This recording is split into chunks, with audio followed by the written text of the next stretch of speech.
Welcome to the Vol Bros presented by the Ultiwalk Club. My name is Evan. This is my brother Rustin, and we are two Vol Bros who are actually bros in real life.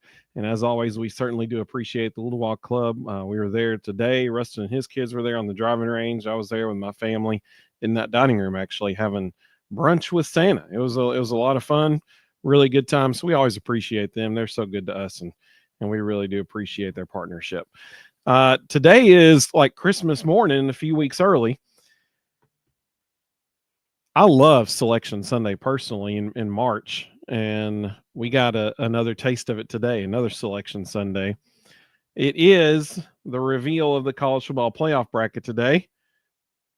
And kudos to Reese Davis. My favorite line of the whole thing today was, the most powerful man in college football right now is Zach the graphics guy. Because he was the only one who knew. That was amazing. I loved it. It was the best line of the whole day. So with that being said, here is the bracket. And what do you know? How awesome is it that the Big Orange are in the playoff? That's all that matters. They're in. They got a shot at the national championship. Rustin, what are your initial thoughts about this bracket that the playoff committee has developed? Couple of things. Number one, I don't know how they justify putting Penn State ahead of Ohio State. Me either. They have almost identical resumes, and Ohio State beat them head to head. So 1 week, they say, well, head to head matters. The next week, strength of schedule matters. The next week, none of it matters. Then they just throw together a bracket that, was all about trying to get TV ratings and nothing else. I don't understand why they let Ward Manuel speak on behalf of the committee. He's horrible on camera and does nothing but contradict himself every single time he talks. It blows my mind that he's allowed to be the spokesperson. And, the numbers on the left of each name is their ranking. The numbers on the right is their college football playoff ranking. Yeah, the seed on the left, rank on the right. Yeah. I mean, I don't know how you justify a situation or a system where seeds 5 through 9 are all better than seeds 3 and 4. Makes zero sense. I thought it was interesting today that Greg Sankey let it leak out that when they were creating the original system, that there were only 2 people in the room who voted for, okay, once you get to the final 12, let's reseed them to make sense. The only 2 who voted for that were Greg Sankey and Notre Dame's athletic director. So kudos to him for having some common sense. He could have easily said, hey, we're going to sit in the 5 or 6 seed forever. We're good with this. But even he said, no, that's stupid. We should reseed these and put them in the correct order. Right. So hopefully when common sense prevails and they look at this bracket and they go, this is dumb. They'll at the end of this year go, we got to fix this right now. Like this does not need to happen again. I love Kenny Dillingham, but him politicking nationally this morning to get the 3 seed. I'm like, dude, you're a top 15 team at best. Just be thankful you're there. Don't sit there and politic for the 3 seed so you can get a home game in the second round.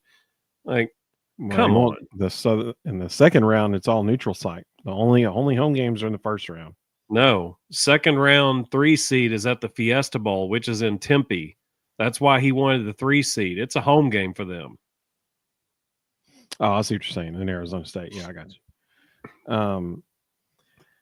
So here's my initial thoughts.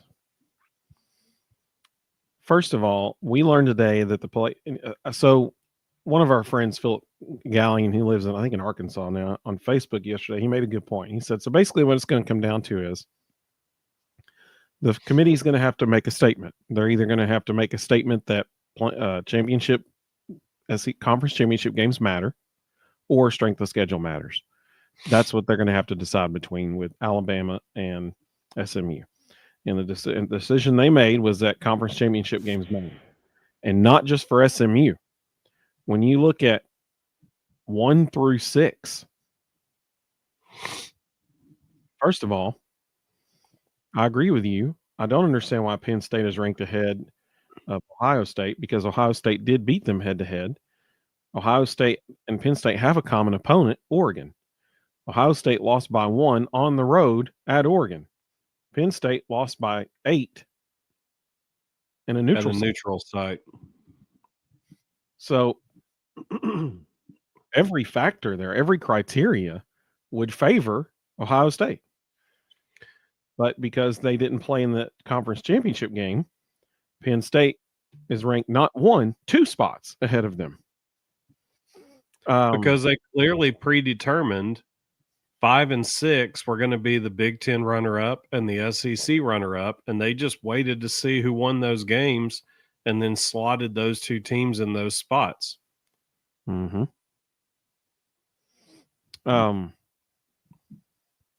Notre Dame is actually the team that really got punished more than anybody, other than Bama, because Bama got left out. But Notre Dame was the 4 seed, or ranked number 4 last week, and they got leapfrogged this week. And that bumped them from the 5 seed, which would have a very easy path, all the way to the 7 seed. So they're the ones that really got the raw deal out of this. I don't understand why Texas is a 3 seed, or the ranked number 3, 5th seed overall, but ranked number 3. I mean, yeah, they only lost to Georgia twice. I get that. But their resume is not as strong as other teams in this bracket. So the one thing we did learn, though, and they played in conference championship games, so they didn't get, the committee valued that. So the committee did let everyone know that it is important to make it to your conference championship game, and how they seeded this today. They let everybody know that loud and clear. Having said that,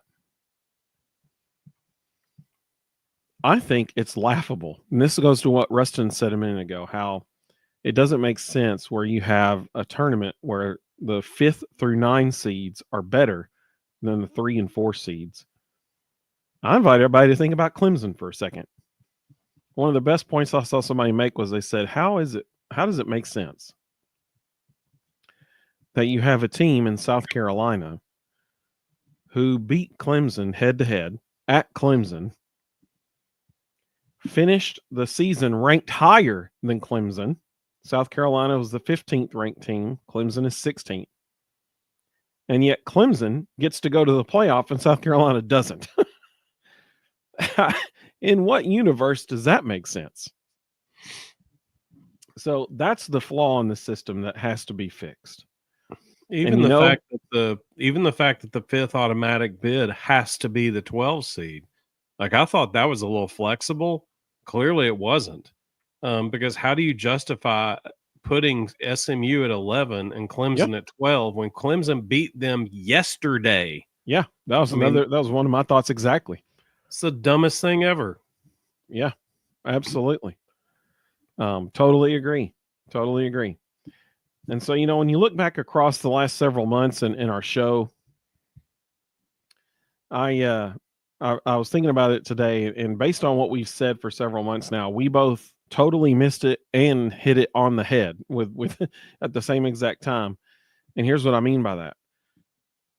We've said for months, number 12 is not getting in this 12-team playoff. If you're the 12th seed or the 12th ranked team, you're not getting in. The 11th ranked team, you're on the bubble. You might not get in. But to be in the tournament somewhat confidently, you have to be ranked at least 10th at the most.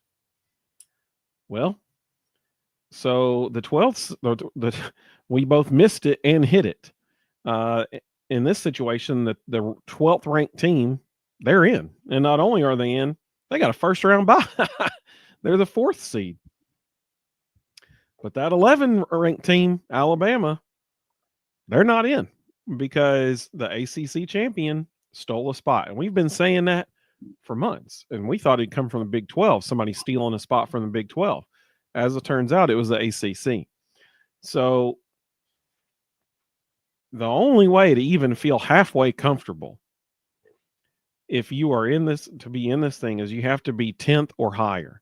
The 11th seed and 11th and 12th ranked teams, that's a dangerous territory to be in right there. And we saw that come to fruition today. We're going to go through the comments real quick, and then we're going to give our playoff brackets like we did with the basketball tournament. We're going to do the football tournament as well. Kevin, welcome, buddy. Good to have you. He said, let's go beat Ohio State in their house. Absolutely. Absolutely. I had a ticket, and I had to give it away this afternoon. You had a ticket to the Ohio State game? Yep. How many? One. Oh, okay. one of my business partners is a season ticket holder at Ohio State. He has 4. Do you know what they're charging the season ticket holders for each of those tickets? God, there's no telling. $285 a piece for people who already own the seat. So he called me and was like, he said, it's yours if you want it.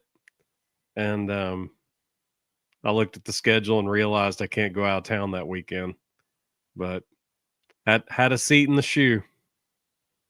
Man, that'd be tough to pass up there. Eric said, what's up, Vol Bros? Was definitely some Big Ten bias in this final college football playoff rankings today. That's facts, but I'm happy with Tennessee going to Columbus to face Ohio State because I think Tennessee can win. Absolutely, they can win. We'll talk about that here in just a minute. Mississippi Vol, welcome, buddy. He said, our fellas have a tough road to hoe, but as they say, but to be the best, you have to beat the best. That's exactly right. Yeah, poor Oregon. Stinks being the 1 seed. You get a really difficult second round matchup. Let's see here. Mississippi Vols said, I think our Lady Vols made quite the statement in New York last night. Absolutely. We'll talk about that here in just a little bit. Mina Lackey, welcome. Good to have you. She said, good evening, Vol Bros, and the best chat anywhere. I agree. Kevin said, I still know people are upset with Josh Heupel calling for Tennessee to move on from him. I'm like, what have you been watching the last 17 years? We're headed to the college football playoff. Absolutely. Absolutely. Rebecca, welcome. Good to have you. She said, Lady Vols got some fight. Absolutely. Rhonda, good to have you. She said, good evening, all. It's always great to be a Tennessee Vol. Amen. Totally agree. Will, good evening, buddy. Will's an Ohio State fan, so I'm sure he's curious to see our take on that game. Kevin, thank the Little Walk Club as well. Hey, totally agree, man. Absolutely. We love those folks. Tony, welcome, buddy. Good to have you. He said, so happy that Alabama is not in. Go Vols. Absolutely. Ohio State suck eyes. So this is, and sir, I don't know your real name, but my favorite name that you've ever had was Low Down Dirty Snitches. That's still the best one ever, because that is the single best television interview in the history of humanity. They low down, they dirty, they some snitches. And I don't like pumpkins either. That's the best, man. That's the best interview ever. So I vote that name. Let's see. Jonathan, welcome, buddy. He said, hello, Vol Bros in chat.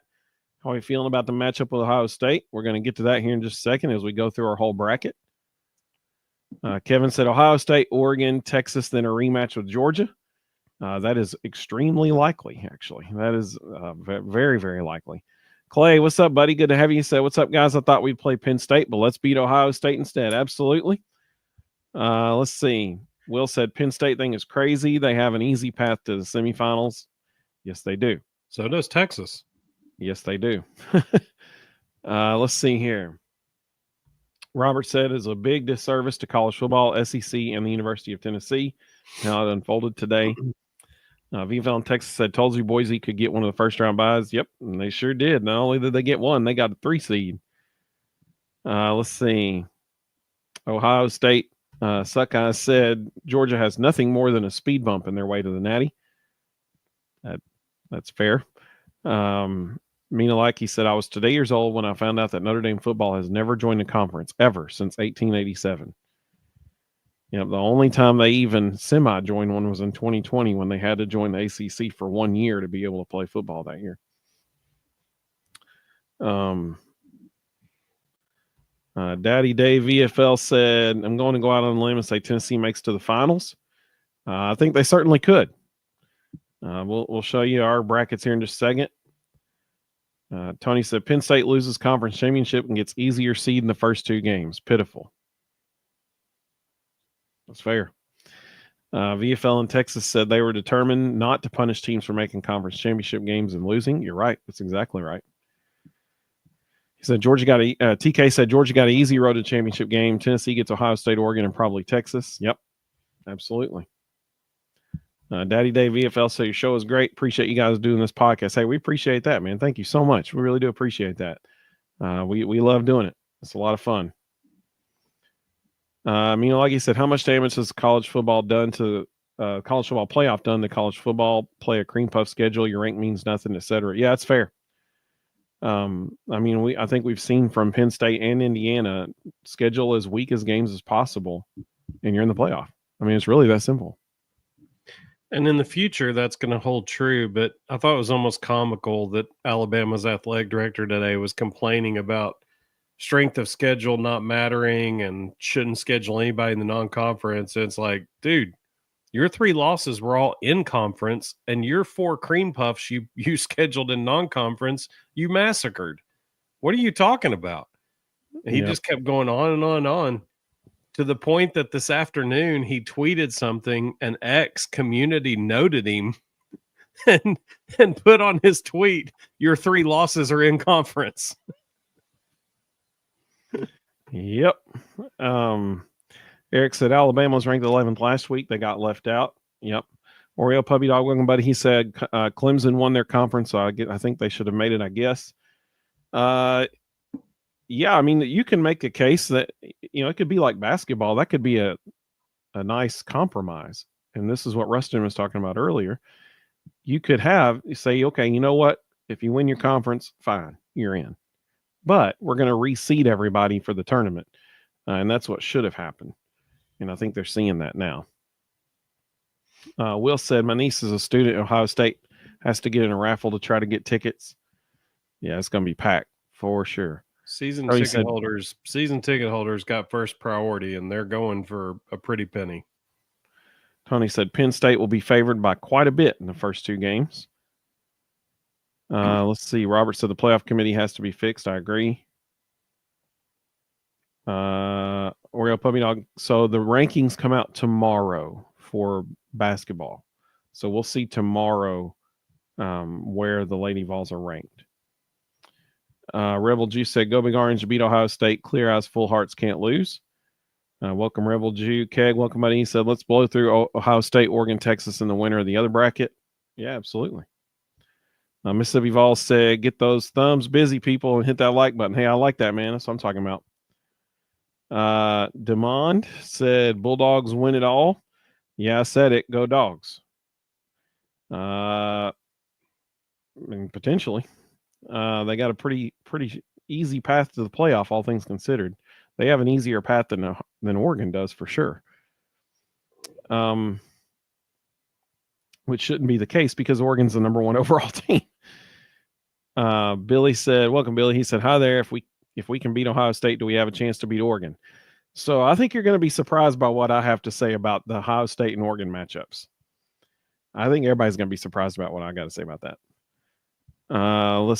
So Richie, I'm guessing, is an Ohio State fan, and he's joining us this evening. Welcome, Richie. Good to have you.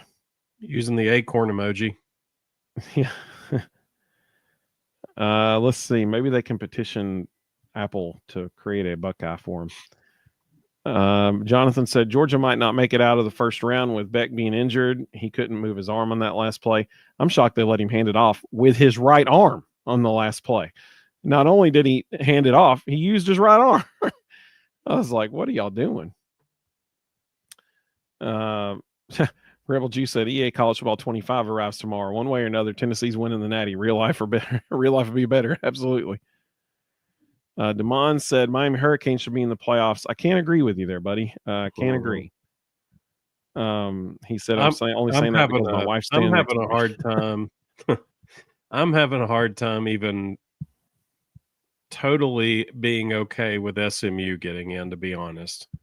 I get why they did it. They did it because they had to make the conference championships matter.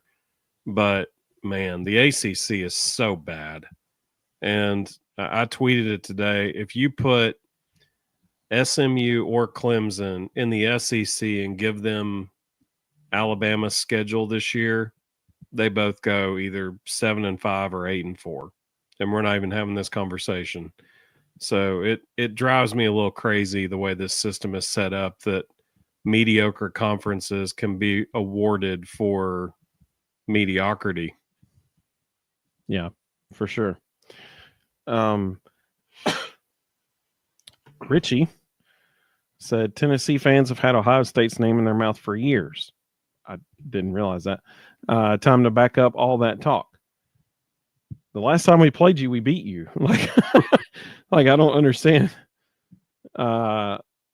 Okay. Who's been talking about Ohio State? Like, I don't get that. He must know people. I don't know. That's all I can figure. Wesley, welcome, buddy. He said all Vols are nothing. All right. Whoa, John Majors is joining us. That's pretty cool. That's kind of wild, actually, that John Majors is joining. That's pretty wild. Welcome, John. Good to have you. Oreo Puppy Dog said, is Carson Beck going to be able to play? Great question. Don't know. No one's going to know. Yep. He'll be listed as questionable for weeks. He could be in a 3-inch cast, and they're going to list him as questionable. Yep. David said, what if Tennessee beats Ohio State and Oregon? What would that say about the Big Ten? It could happen. Just saying, it could happen. Let's see here. Sam said, trying to make sense of a Bama fan. Comical indeed.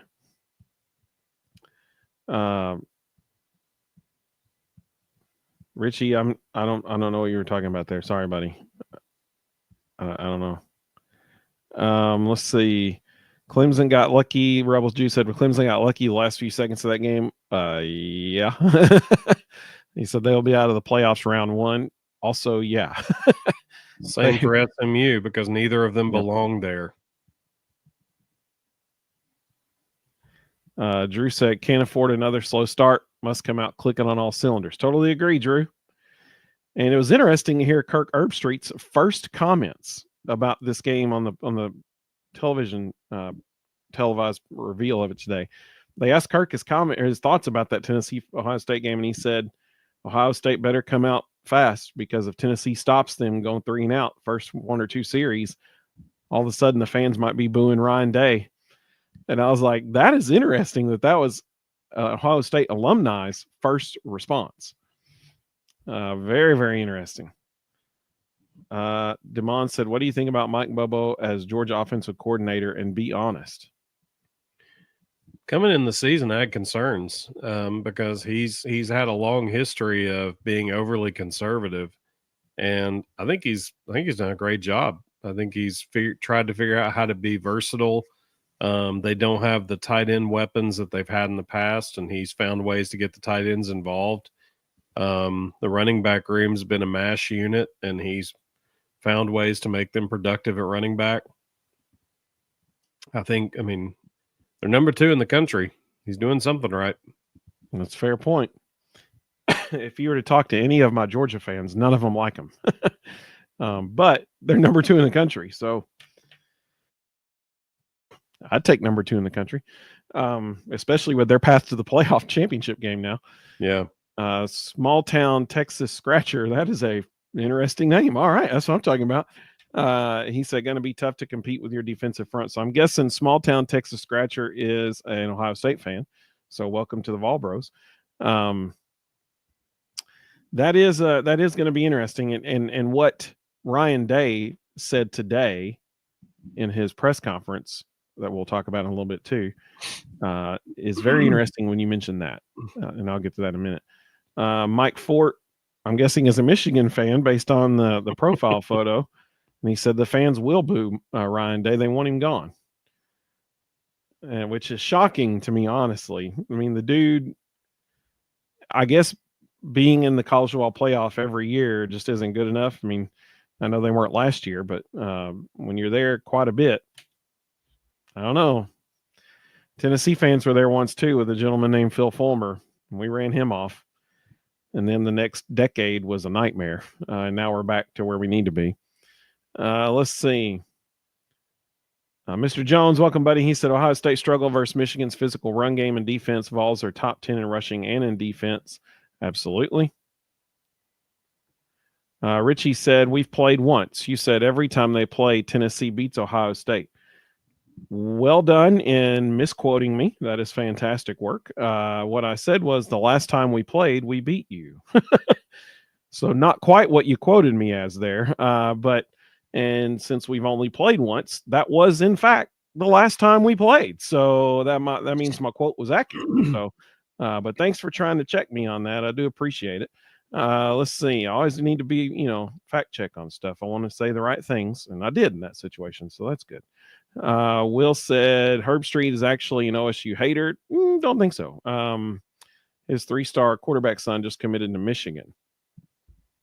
I doubt Kirk hates his alma mater. I doubt that. I'm not Kirk. He might. I don't know, but I would be shocked. I would be shocked. Wesley said, how long do you think we get to hold on to Coach Banks? I think it depends on who comes calling. I don't see any jobs on the market that he would want. And the reality is a group of 5 head coach doesn't pay what defensive coordinator at Tennessee can pay. So I think it depends on what the job is and what they're willing to pay. Yeah, for sure. Oreo Puppy Dog said they want Ryan Day gone after losing to Michigan 10-2, and they want him gone, which is crazy. Robert said Ohio State couldn't beat unranked Michigan at home, which makes them think they can beat the Vols. I certainly am. Well, I'll get to that in a minute. I'm more concerned about our first round game than I am our second round game if we win the first round game, and I'll explain why here in a little bit. Which I know sounds crazy. I know that, but you'll understand after I explain here when we go through our bracket.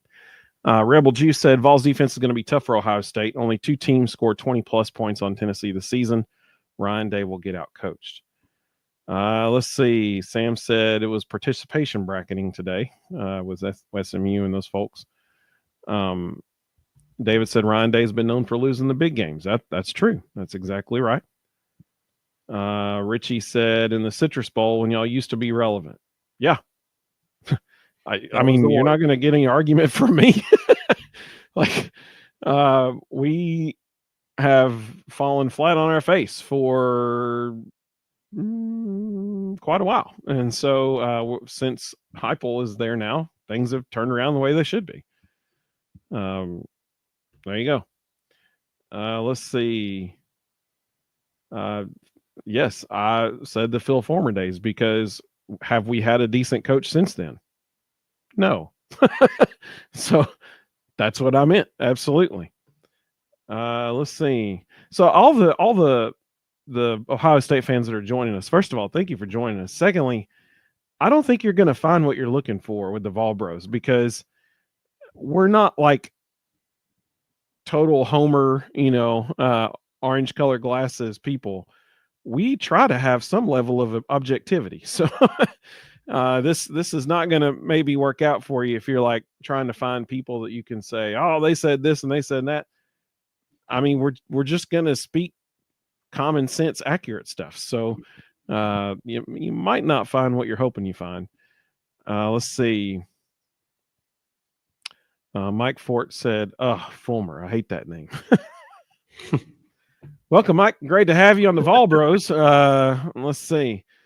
So we had a video that on our Thursday night show, Rustin gave his projected playoff, and overnight, last night, starting at about 6:00, I posted a clip of it a cutout short clip posted it Friday morning, and overnight last night, I guess Penn State people, we ticked them off or something, and they were sharing it all over the place.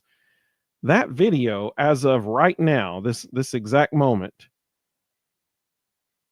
that video has, let's see here. It's going to make me click this button here. 629,000. Yeah, 629,469 views. Let me just tell you this.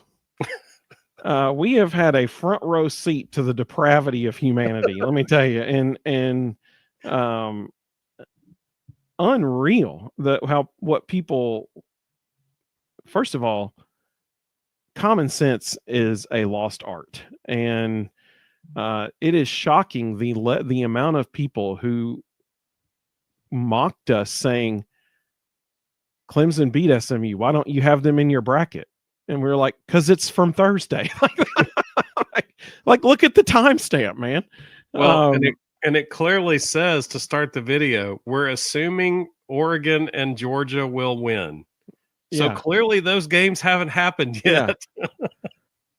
And then just the wow. Some of the stuff that people, we were called effing idiots and all this kind of stuff. And hey, it helps us with the algorithm. So, they're commenting, it's going to show it to more people, which apparently it did, because over 600,000 people watched it.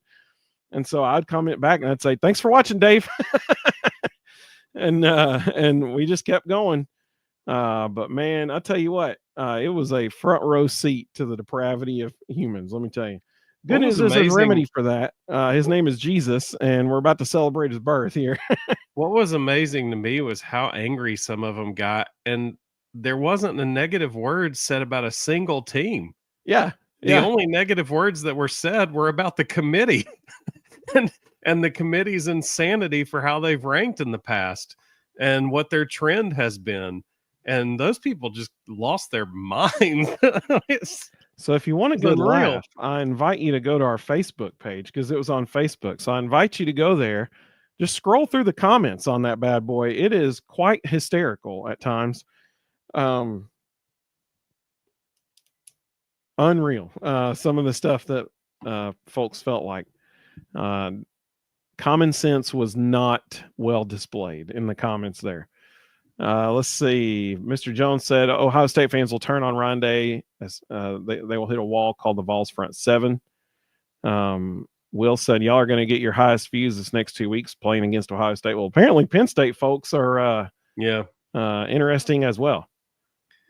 Richie, dude, go back and watch it. Like he said, I literally said the last time we played you. See, Richie, this is the kind of stuff I was talking about from the Facebook people. He calms down further down. All right, cool. All right. I got you. Let's see.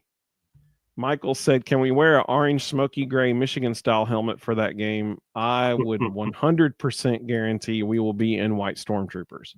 Yeah. I'd bet $5 that we were going to be in white stormtroopers for that one. Dane, welcome, buddy. Good to have you. Said, I'm a Vol fan, been for 60 years, but Mike Bobo outcoached Banks in our game with them. Yeah, agreed. Absolutely. Herb said, listening to The Nation with Chris and Austin. That's a fantastic show, by the way. That's Chris Lowe and Austin Price that Herb's talking about there. He said they had Bill Duff on there, and he said Ohio State center and guards is where Vols defense needs to attack. They have freshmen and injuries there. So Ryan Day in his press conference today said they don't yet know who will be starting on their offensive line for that game. He said that they're going to have a competition this next 2 weeks to see who the best five are, and they're going to put them out there. Spoiler alert, that's not good if you're heading into the college football playoff and you're having a semi-open competition on your offensive line. That's kind of an important area of your offense there. Let's see. Damon wants Arch Manning to come to Georgia. Damon, you kind of got us, quite a arsenal in your quarterback room already there, buddy. You got Jaden Rashada in the wings waiting. You got, Stockton did a great job yesterday. Let's see. Isn't that his last name? Gunner's last name? Gunner Stockton. Yeah, I was right. Yeah. Let's see. The wise man said, I didn't see any of these elite Big Ten teams rotating 12 defensive linemen. They ain't played a defense built like ours. I agree. Will said, Herb Street isn't liked in Ohio State. Let's see. Let's see here. Will said when Coach Day was asked about Herb Street's comment today, he laughed. Okay. HT14 said, I think if we take a 2-score lead, it will take the fans out of the game and not make it a problem. I mean, it had to be more than 2 scores, I think. Let's see. The wise man said, not have they had to get their cleats so fast on defense themselves. It's going to be a shock to their system for sure. Richie said, these guys are semi-logical, not used to this from Tennessee fans. Thanks, buddy. Thanks. The master's degrees are helping a little bit, I guess. Let's see.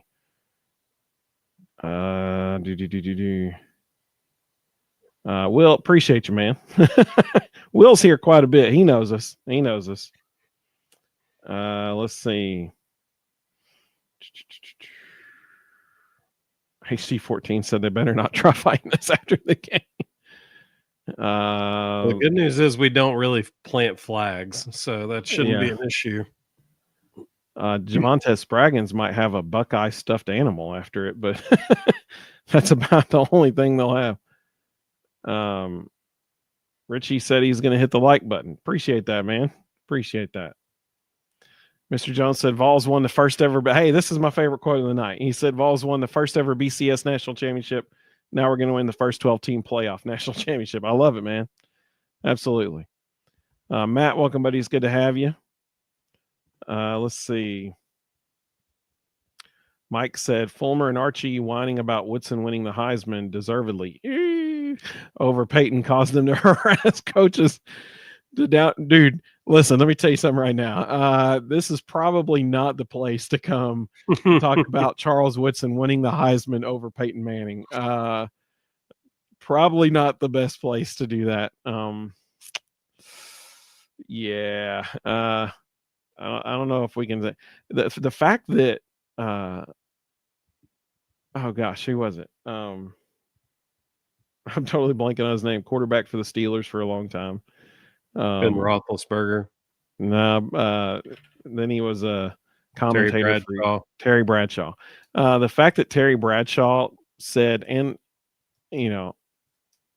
national television after that at night, he said the Heisman Trophy lost some prestige tonight.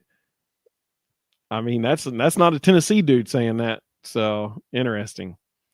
Let's see.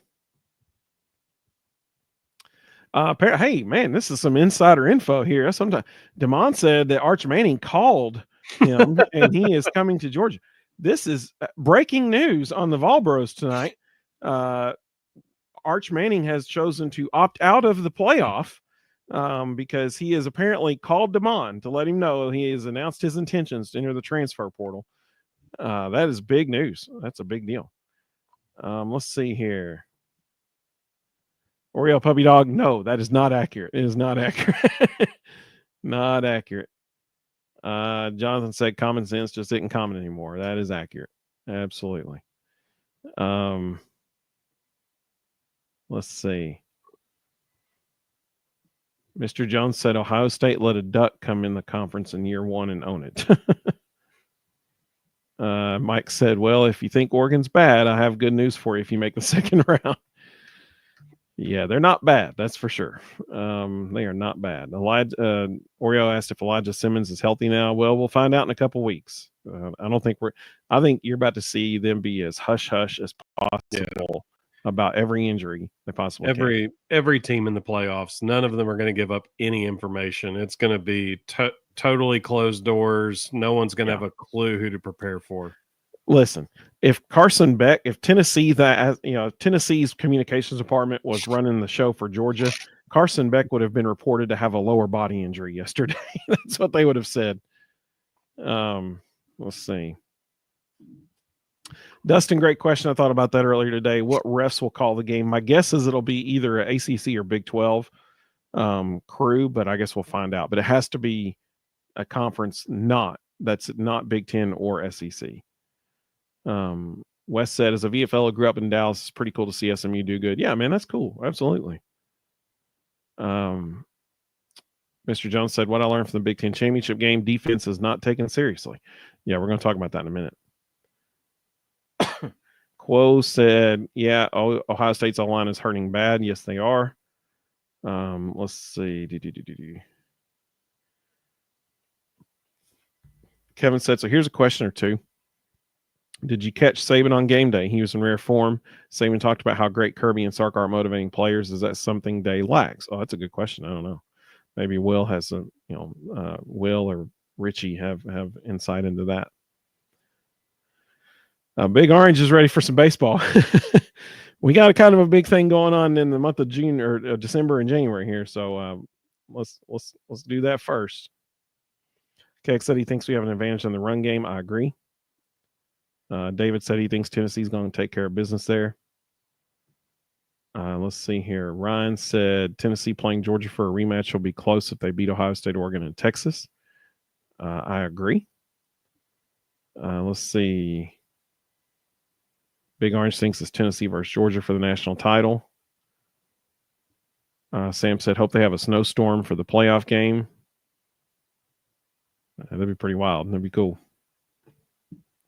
Mississippi Vols said, I hope Brew, Dante, and Squirrel having this week off has given them a chance to heal up some. Let's see. Arch Manning is not transferring. Like the people who are saying that in the comments, that's not happening. It's just rumors. It's all rumors. And it actually started with a reporter in Charlotte. So, yeah. Bama Dude 18, welcome, buddy. Good to have you. He said, congrats to Tennessee for doing what Bama couldn't. Hey, I appreciate that, man. Thank you. Much respect to that. That's a nice comment. Let's see. Zach. Hey, welcome, Zach. Good to have you, buddy. He said, what's up, everyone? Tennessee has the better defense, the better running back, better wide receiver. Defense, yes. Running back, yes. Wide receiver, no. Better quarterback. I would say yes. Maybe. Will Howard's had a bad year. But definitely Ohio State's wide receivers are legit. They are legit. Let's see. Kevin said, next question. If you think Day's in trouble, how's DeBoer going to weather the offseason?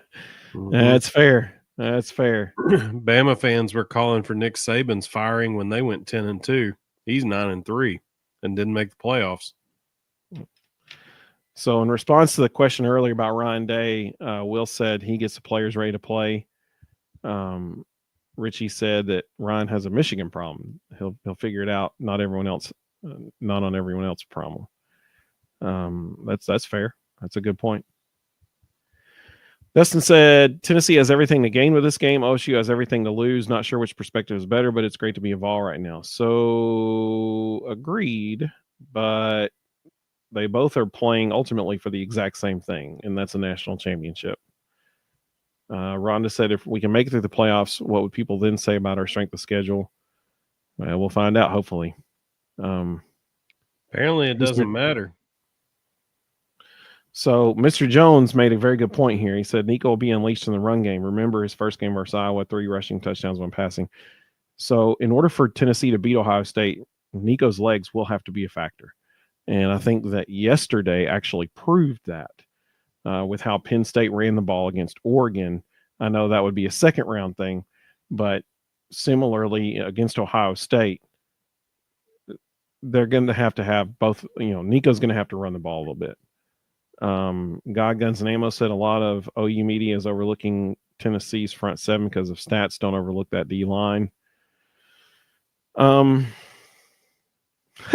Deborah, you are awesome. She's already given us the weather forecast for the December 20th game. I love it. Richie said Tennessee doesn't have the better defense, guys. So, Richie, I invite you to this week, Richie, I invite you to go just research Tennessee's defense. I invite you to go look at how many points were put up against Tennessee's defense. They currently have, I think, the second or third best overall defense in the country. And as far as like statistically speaking, only 2 teams scored more than 20 points. Like they held 10 of the 12 games they played this year, the team under 20 points. Their defensive line rotates 14 guys, 14 scholarship guys on the defensive line. I mean, you have not seen anything like the defensive line that's coming there this weekend. I mean, I'm just being honest with you. This is different. It's different. Now, could your wide receivers expose our secondary and linebackers? Yes, potentially. But I'm telling you, man, the game's won in the trenches, right? And so that is one area where if I'm Ryan Day and I'm saying publicly today that we don't know who our starting 5 offensive linemen are going to be for the playoff game in 2 weeks, and the best defensive line we've seen all year is coming to play here, I'm concerned about that. If I'm being honest, I would be concerned. Michael, welcome, Michael. Good to have you, buddy. He said, let Mike Matthews loose. Amen. Amen. Absolutely. Let's see.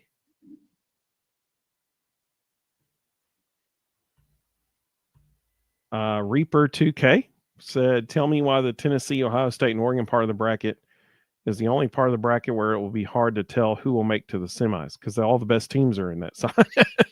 Because Georgia pretty much has a easy path underneath it. Absolutely. Ryan said if Tennessee beats Ohio State, Oregon, and Texas, they'll play a rematch versus Georgia in the national title. I agree. Will said not a better defense. Disagree. Not better wide receivers. Agree. Quarterbacks equal out. Fair. I don't know. Will's Howard's experience and being at home might be an advantage there for sure. And running backs equal out. Michigan. Yeah. And running backs equal out. So Dylan Sampson is the second best running back in the country. Only Ashton Jeanty is a better running back than him. Dylan Sampson was just named the USA Today SEC Player of the Year. He broke a 100-year-old record of most rushing touchdowns in a season at the University of Tennessee. He broke the all-time. Now you think about the running backs Tennessee has had: Jamal Lewis, Travis Henry, Travis Stevens. I mean, you just go down the list. Alvin Kamara. I mean, you just go down the list. Dylan Sampson set a new single-season rushing record this year. Not bad. I mean, we're not even talking about Cobweb, and you know, if we're going back even further, that Dylan Sampson will be the best running back on the field. That's just the facts. Like, that's just the facts. Let's see. Mike said OSU has better running back room because of depth. Maybe. I'll give you a maybe on that. Let's see. Will, I'm going to bring it up, buddy. Don't worry when we talk about it.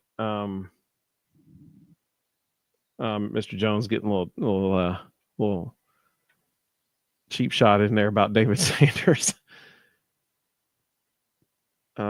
Chris said people talking about it being cold must have forgotten Tennessee's going to bring the heat. Richie said that's a fact. Ohio State has issues when quarterbacks run. Let's see. Richie said now look up who's ahead of them defensively.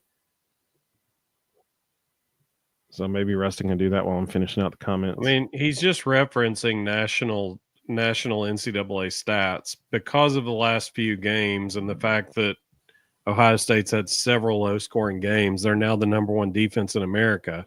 But number 2 defense in America statistically is Indiana. Number 3 is Texas. And number 4 is Tennessee. So, you know, this is one of those anomalies where stats don't always tell the whole story.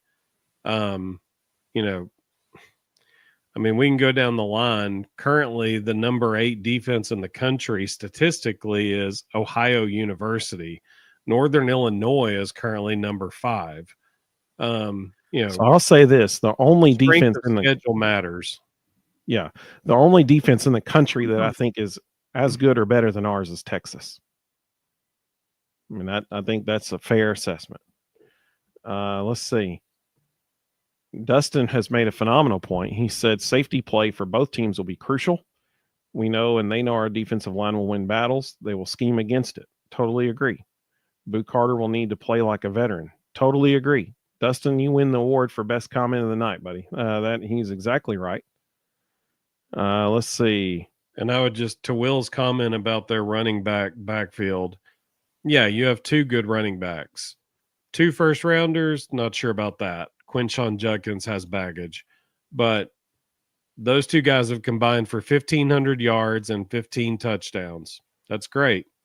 Dylan Sampson has 1,500 yards and 22 touchdowns by himself.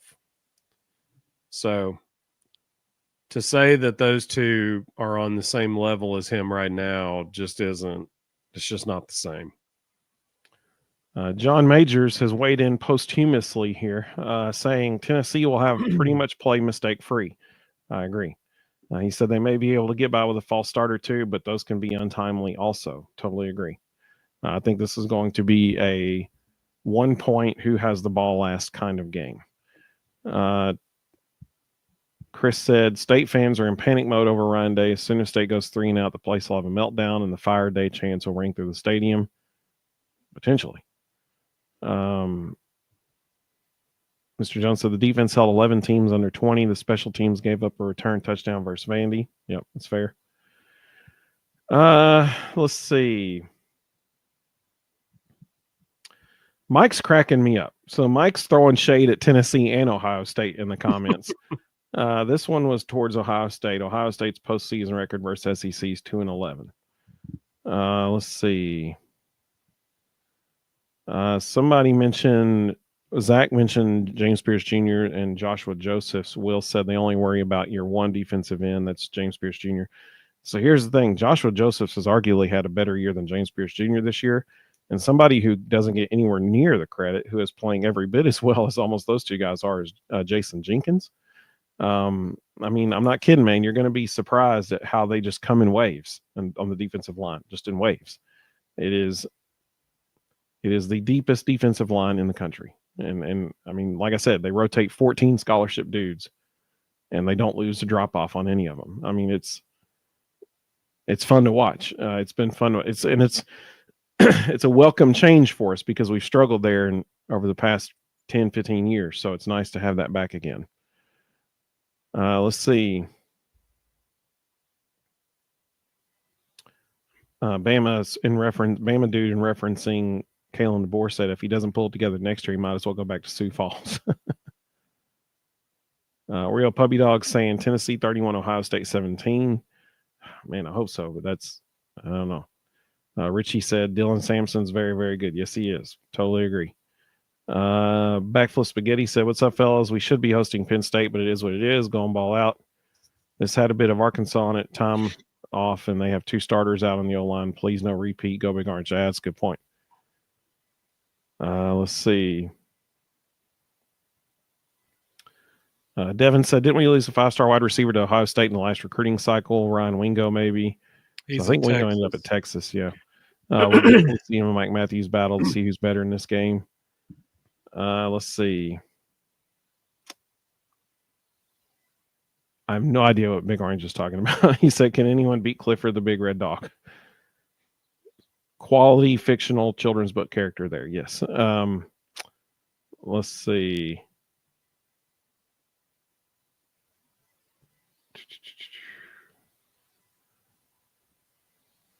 More weather predictions. That's what I'm talking about. There's World Thornton and Hitzelman. Let's see. Sam said best part of our defensive line. The weather will not matter, and the biggest reason is what Josh Heupel said in his press conference today. We practice in the morning. So the mornings in Knoxville recently have been in the 20s. So The weather is going to be a non-issue. Dustin said we have a top-rated defense against top-rated offenses. Ohio State has a defense against bottom offenses.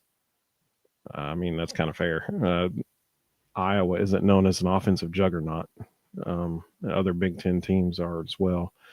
Let's see. Rhonda said, amen, Rhonda. Rhonda said, isn't it great we're getting to talk about the playoffs this year? It's all good. Amen. Absolutely. Let's see. Reaper 2K said, as much as we hate Bama, I think it's stupid how the committee kept them out when there are other teams like SMU and Indiana in. Yep, that's fair. I mean, on a neutral site, who would you take, Bama or SMU? I mean, I think everybody knows the answer to that. Let's see. Bama dude said, I'm still a Bama fan, so I'll leave with a kind hashtag 1998. Hey, I love it, buddy. I love it. Let's see. All right, I'm skipping down because we got to do our picks. We haven't even done our picks yet, and it's almost 10 o'clock. Let's see. Big Orange is saying 24-17 Tennessee. That's probably pretty fair. I think it'd probably be closer than that, but Bobby said, Cole Kubelik said, I don't know why y'all question Tennessee so much. I got confidence in Tennessee. Yeah, I agree.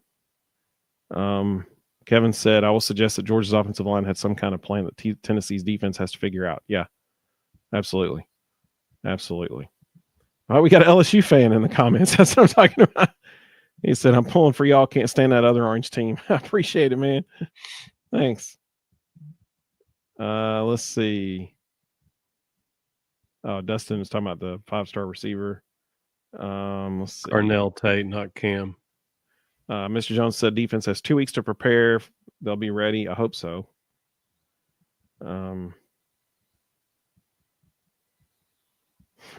Jonathan said, Knoxville mountains, like the Smoky Mountains, are cold too. That's pretty good. Let's see.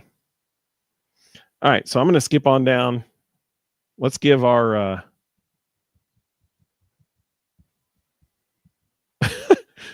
I'm guessing Jay is a Ohio State fan. Jay saying we're about to tear y'all up. LOL. It's going to be 18 degrees. Jay is the man because Jay is able to predict the weather 2 weeks in advance. 2 weeks away. I mean, the National Weather Service can't even hit 2 weeks out on a semi-consistent basis, but Jay knows it. He's ready for it. That's what I'm talking about, Jay.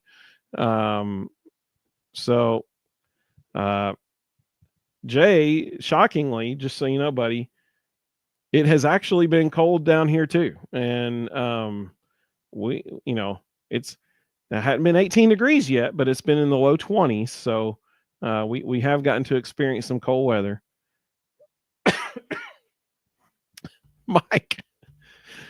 Mike's cracking me up. I just love that he's here with us. He's like, I hate Ohio State, so I'm just going to throw shade at everybody, Tennessee and Ohio State.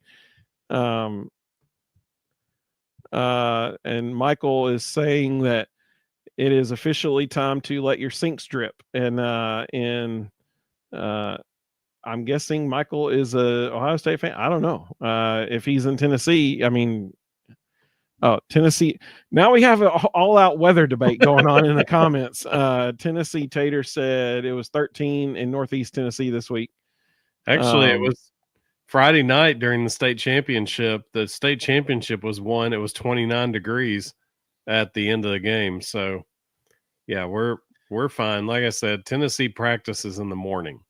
So they have not had a practice recently that was above freezing. So they're fine. I like Will's comment. He said, rumor is the heated benches on the sidelines may not be working then. That's pretty good.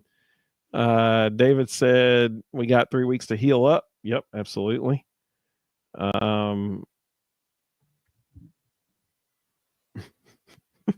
This cracks me up. People are arguing about the weather. It's amazing. Robert said they had single digits in Greene County, Tennessee. There you go. That's what I'm talking about. All right. Well, Rustin, let's talk about the playoff. How about that? So here's what we're going to do with Rustin's bracket first. We're going to go game by game through it. He's going to give us what he thinks is going to happen. Then Kevin Kevin said, well, if we're comparing, I'm pretty cold right now. I'm going to go turn up the thermostat on you. Oh, man, that's amazing. So, Rustin, reveal game by game your winner. We'll start at the top of each column and go down All right. for each row there. All right. Clemson doesn't belong, shouldn't have even be in the tournament, so that's Texas. So honestly, I think it will be a close game between Tennessee and Ohio State. I think it's a 50-50 game. I think it's a coin toss. I think it will come down to who has the ball last. I think whichever defense or special teams produces points is probably the team that will win. And our defense has shown a propensity to step up in big moments. So I'm hang I'm on just a second. Kevin said, okay, I'm back. What did I miss? He went and turned his thermostat up. SEC football said, what uniforms will Tennessee wear? It's going to be stormtroopers.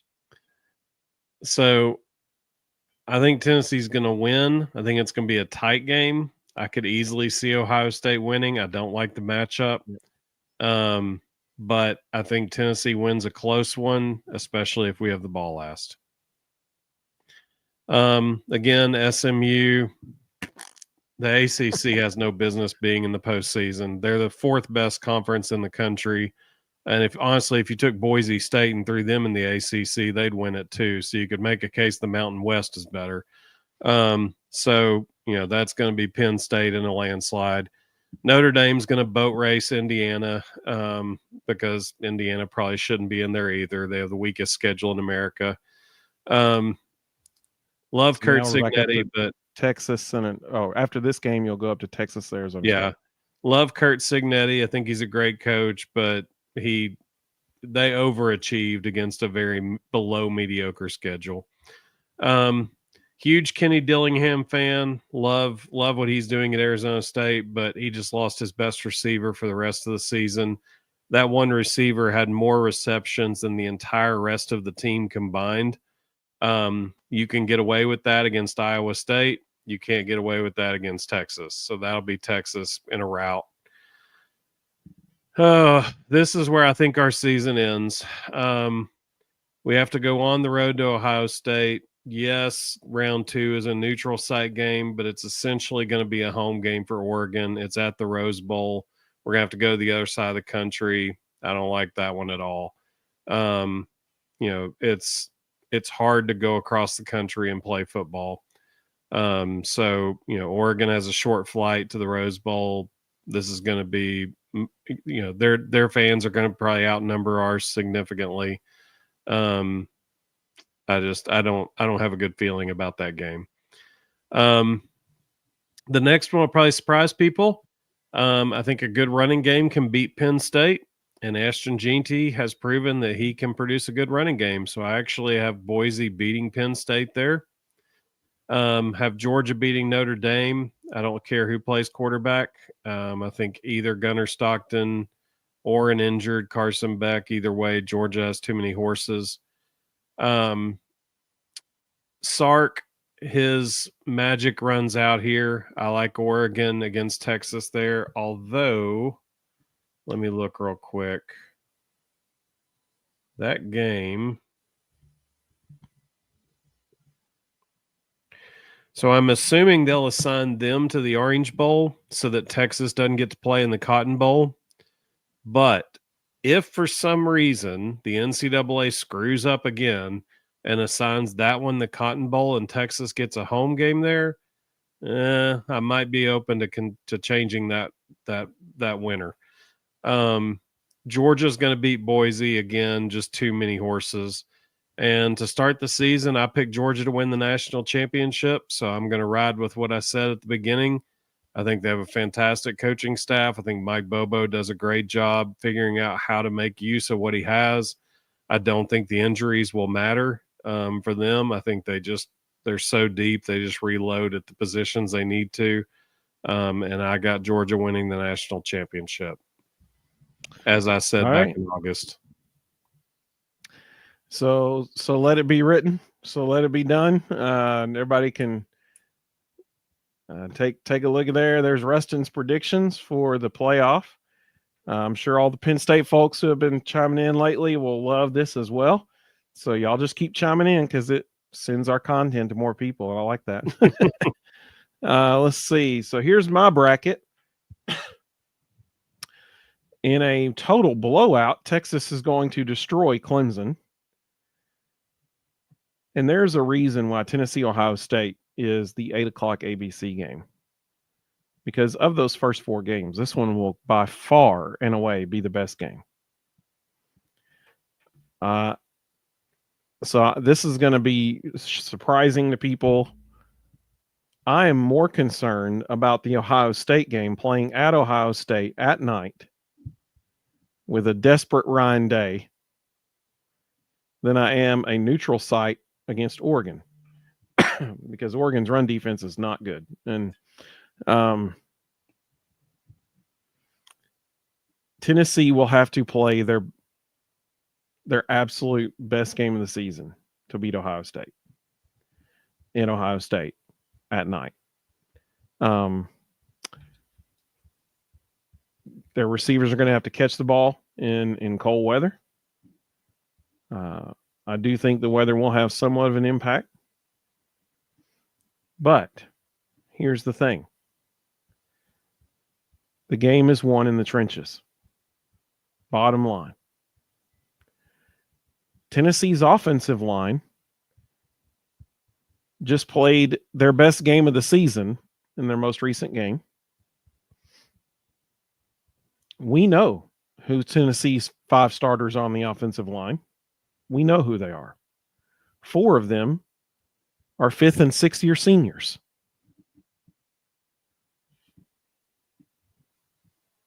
We know what Tennessee has on the defensive line. We also know that Ohio State currently doesn't know who their 5 starting offensive linemen are going to be. Football, when it boils down to it, is won in the trenches. Period. End of story. And when you look at this game and you look at the trenches, that means Tennessee's going to win the game. I think it is literally a 1-point game, probably. And whoever has the ball last wins. I think that's going to be that kind of game. So I do think Tennessee wins, but my oh my, what a close one. SMU Penn State. I think Penn State might be the most overrated team in the country, but they played well against Oregon last night. Because I don't think Oregon's as dominant as everybody. I mean, there is no dominant team this year. There's just not. And that's why this is going to be such a fun tournament. There's not a single team that you can look at and be like, yeah, they're better than everybody else on any day, any given day, anywhere. That team's the best team to step on the field. There's nobody like that in this year's tournament. Texas and Tennessee, their defenses will have them in any game they play in. Georgia's defense will have them in any game they play in. Ohio State's defense will have them in any game they play in.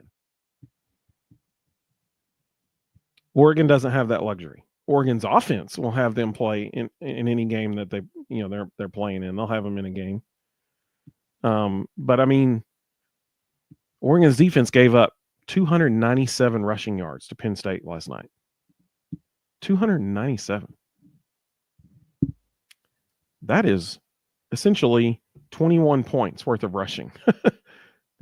You make it 300 yards. That's going down the field 3 times. That's essentially 21 points just rushing the ball. That is not a good scenario for Oregon, in my opinion. So Penn State, SMU, Penn State wins the game. Indiana, Notre Dame. All right, so here's the deal. This is new territory for football. We know in college basketball, there's always one upset. Always. At least one in every bracket, in every region of the bracket. This 7-10 matchup, it's going to be every year. It's probably going to be maybe an upset special. I think this, you got to find one upset somewhere in the bracket. I think this is an upset. Indiana takes down Notre Dame. And Kurt Signetti brags on himself on national television for 20 minutes. I think that's what's going to happen. My favorite quote about Kirk Signetti this year was on game day, and I think it was Herb Street said, Kirk Signetti is supremely confident in Kirk Signetti. It's like, yep, that's a good statement. So Texas, Arizona State. Arizona State has no chance. It's Texas, Tennessee, Oregon. So here's the deal. I told you, I'm saying it. I said it a minute ago. I'm going to say it again. I'm more concerned about going to Ohio State at night than I am Oregon in a homecoming for Nico Iamaleava, going back to closer to Hawaii and closer and going back to California. Hey, Carl, you the man, dude. Carl just Carl said, Vols beat everybody in my unbiased opinion. Appreciate you, Carl. Thank you, buddy. You're the man. Let's see. So I think the way Tennessee runs the football, everybody's like, oh, Tennessee's a gimmick offense. Tennessee's a gimmick offense. Okay, Tennessee just had their leading rusher break the all-time single-season rushing record. He led the SEC in rushing yards, and he broke a 100-year-old touchdown record. Clearly, Tennessee doesn't just throw the ball. Clearly, they run it extremely well. And so, because of that, I think Tennessee beats Oregon in a neutral site. And so we got Tennessee playing Texas in the semifinals. Penn State, Boise State, I think it's a close game. I really do, but I think Penn State wins by like 3 points. Indiana, Georgia dominates them. And so then you got Texas, Tennessee, and unfortunately, I think this is where Tennessee season ends. I think they make it to the semifinals, and unfortunately, Texas's defense, Tennessee finally plays a team that can equal their defense. And I think Texas beats Tennessee in the semifinals. Georgia dominates Penn State. And then for the third time this season, Texas plays Georgia. And I'll tell you, it's hard to beat a team twice. Well, I'm guessing it's almost near impossible to beat a team 3 times. And so I'm going to say Texas beats Georgia to win the national championship. And then all off season, we're going to be hearing, man, Georgia beat them twice, and then Texas finally beats them once and wins the whole thing. That's what I'm saying. That's what I'm saying. So that's what I got. Let's see here. I'm sure the comments are praising both of our picks. Actually, they didn't argue with mine at all, but they think you're a lunatic. Derry said, as a Vols fan living in Dayton, Ohio, not far from Columbus, I believe the Vols can beat Ohio State. I agree because of the defensive line, but man, is it going to be a close game. Dustin said, Ohio State knows they can't win with just the play on the field. The refs won't be in their pocket, so they pray for bad weather and help from ESPN. Let's see. Mason said, Tennessee got the worst bracket. Georgia got an easy bracket. Agreed. He said it's a joke. Well, that's what you get when you win the SEC regular season championship, I guess. So, Will said, Kevin turned up his thermostat, but he said he's got a blanket on right now. So everybody's cold. Let's see. Mr. Jones said Vols won't be cold. They'll be running up and down the field. I think it'll be easier to run on Oregon than it will be on Ohio State, personally. Let's see.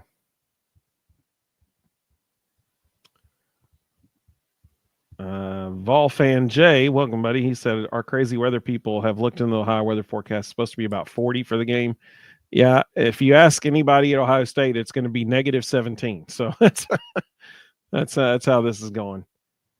Mike said, normally I'd give the edge. Mike's just throwing shade to everybody here. He's like, normally I'd give the edge to the Nuts because it's in the shoe. But we found out recently that it's not too hard to beat them in their own house. Oh, Mike. Let's see. Tony said they have 18 teams and call their conference the Big Ten. That tells you all they need to know. They can't count. It is humorous that a conference of higher learning institutions cannot get the number of their conference correct. Let's see. Big Papa said Tennessee is set up to be stopped from the championship. I mean, they gotta go through a gauntlet.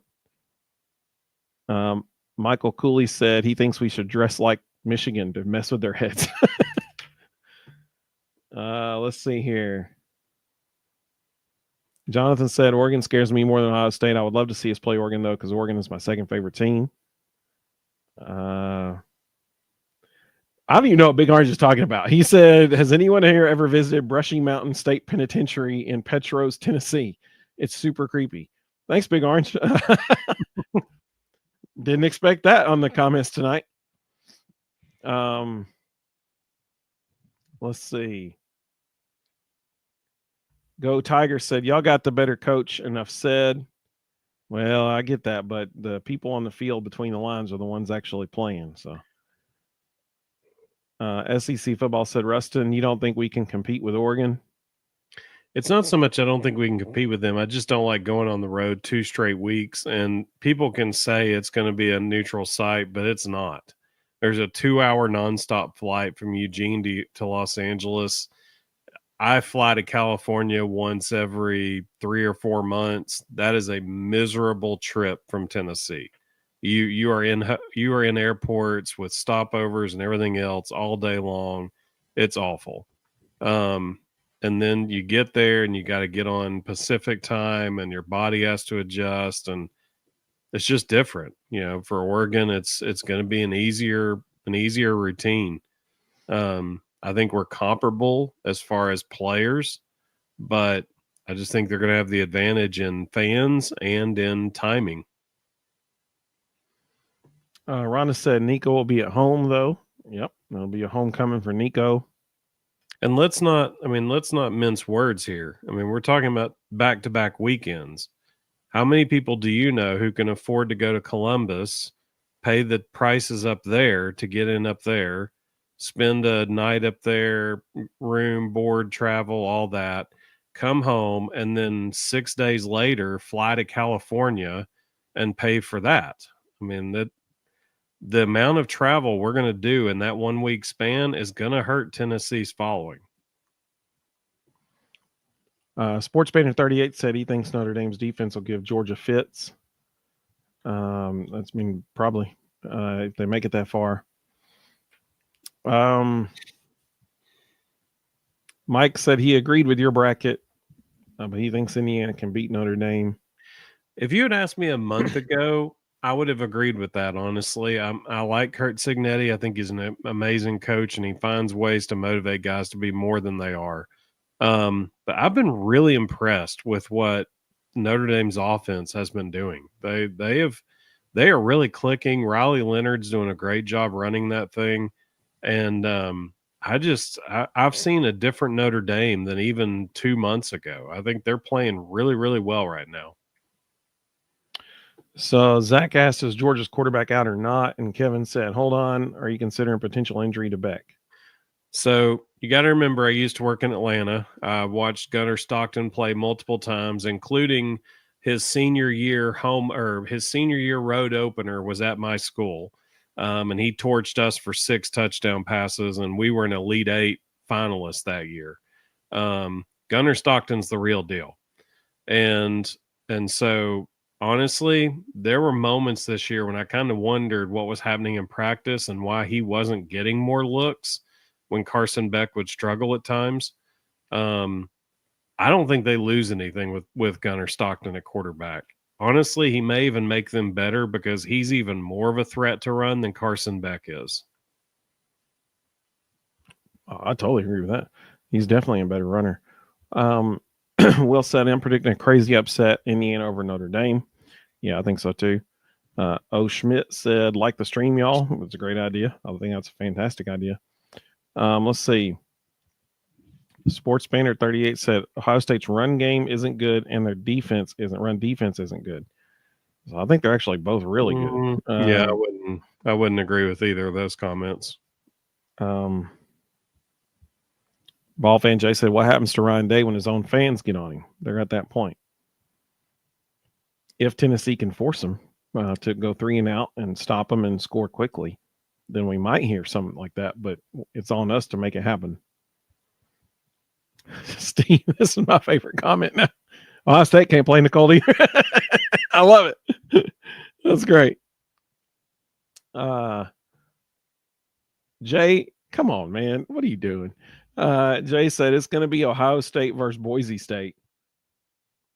Jay, bro, look at the bracket.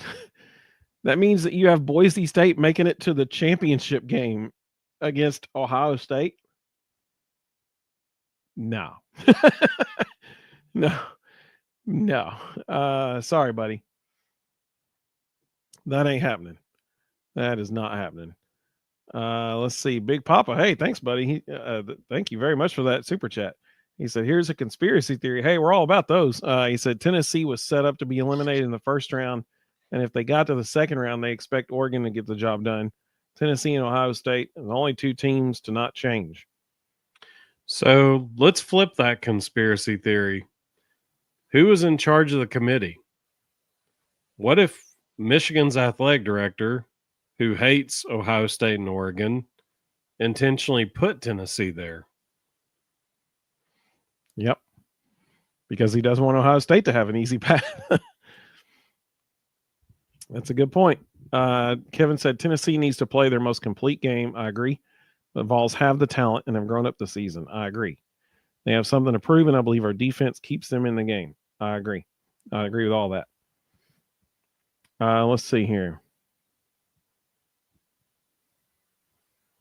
VFL in Texas said his semifinal matchups are Texas and Tennessee and SMU and Notre Dame. Whoa.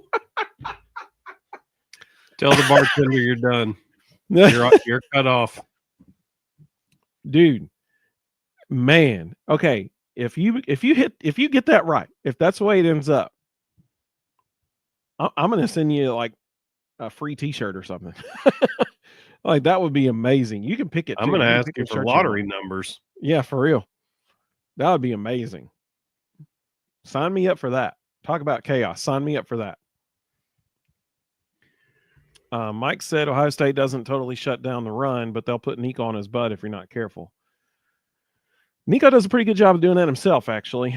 Nico's still learning the art of not taking hits when he takes off with the ball. So if he takes off running, he's going to give Ohio State a chance to put him on his rear end. Jay. We don't rebuild, we reload. By reload, do you mean spend a whole lot of money in the transfer portal? Yeah, that's exactly right. That's pretty good, though. That's pretty funny. That's like the most cliche thing anybody said yet tonight. Let's see. Whoa, Carl. Whoa, Vol fan Jay. Carl said Vols by 20. Vol fan Jay said Vols by 27. I would love that, but that ain't happening. Like that is not happening. That is definitely not happening. I mean, it's probably going to be like 31-28, kind of 31-30, maybe. It's going to be a close game. Let's see. VFL in Texas said Texas versus Notre Dame in the final. Evans, welcome, Evan. Good to have you, buddy. He said SMU's the most overrated team in the country. Yeah, that's fair. Let's see. Jay, you seem like a special guy, man. Based on reading some of your, I'm not going to put some of your comments on screen. Will. Go to Will's most recent one. Well, I'm way behind. I'm at 10:10 p.m. right now. You're not gonna miss anything. Just scroll down. Let's see. Richie said, "Oh, here come the Vol fans I've come to know because we predicted that they'd win." Let's see here. Yeah, Penn State does have two good running backs. Go ahead, Rustin. So Will made the comment. He said 75% of that 20 million was spent on returning players, only 5 million to transfer players. 5 million to transfer players is a pretty large amount. And then Richie said, "Oh, come on. Ohio State's the only program to disclose how much they spent. All these top schools are spending." Yes, they are, but a lot of them are also disclosing. And I can tell you, Tennessee's football NIL budget this year was somewhere around 2 to 3 million. Okay. So it ain't 20. So Carl said that Ward Manuel didn't hate him enough to make him play at Neyland. They protected Big Ten schools for home games. Yep. You're right, Carl.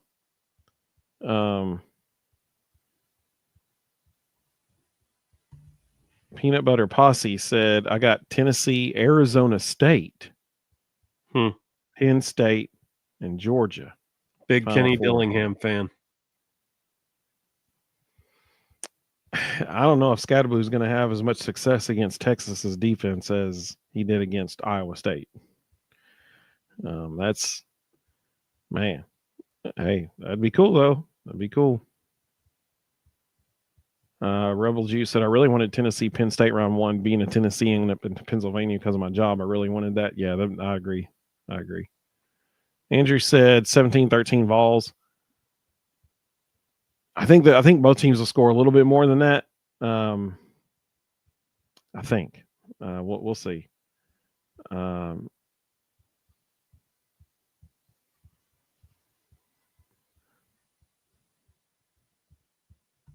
Will said, I agree with Rustin on Georgia's quarterback situation. Ohio State has the same thing going on with quarterback Julian Sayin on the bench. Mm-hmm. Sports Banner 38 was saying their run defense is bad. He misspoke about their run game. He meant to say run defense. Let's see. Run defense is good too.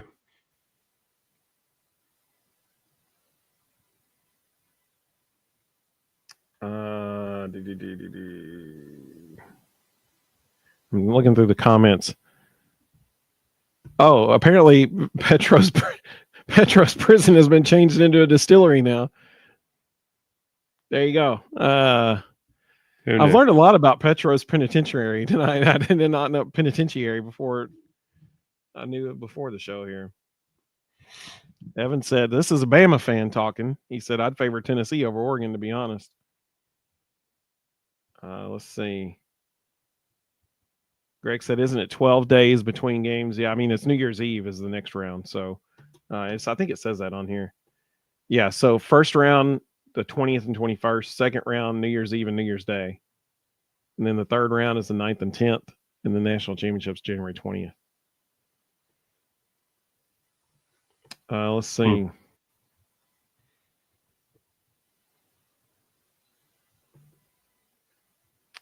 So a lot of questions about Heupel and Day.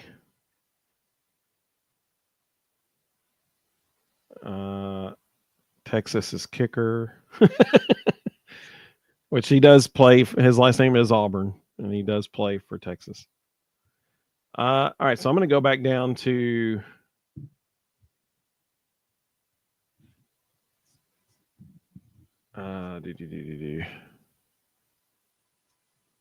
Will said Ohio State's more focused on Tennessee's running game than its passing game. They should be. I agree. They should be.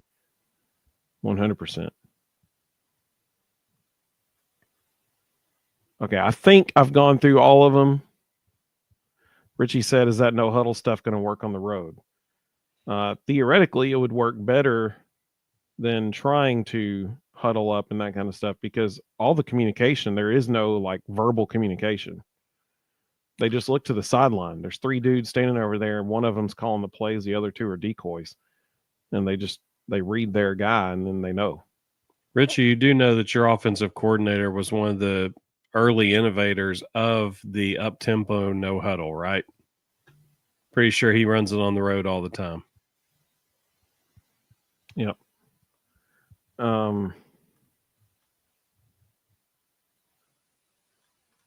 Let's see here. Evan said the seating makes no sense. I agree totally. I totally agree. They got to fix that.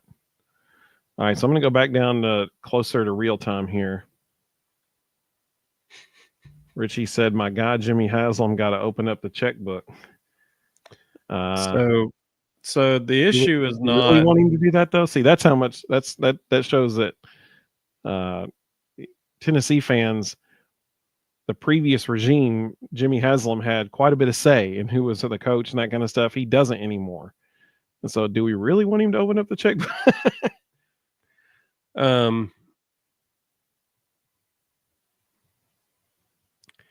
So I think there's a big difference here that people maybe don't understand. The NIL collective at UT is the NIL collective at UT.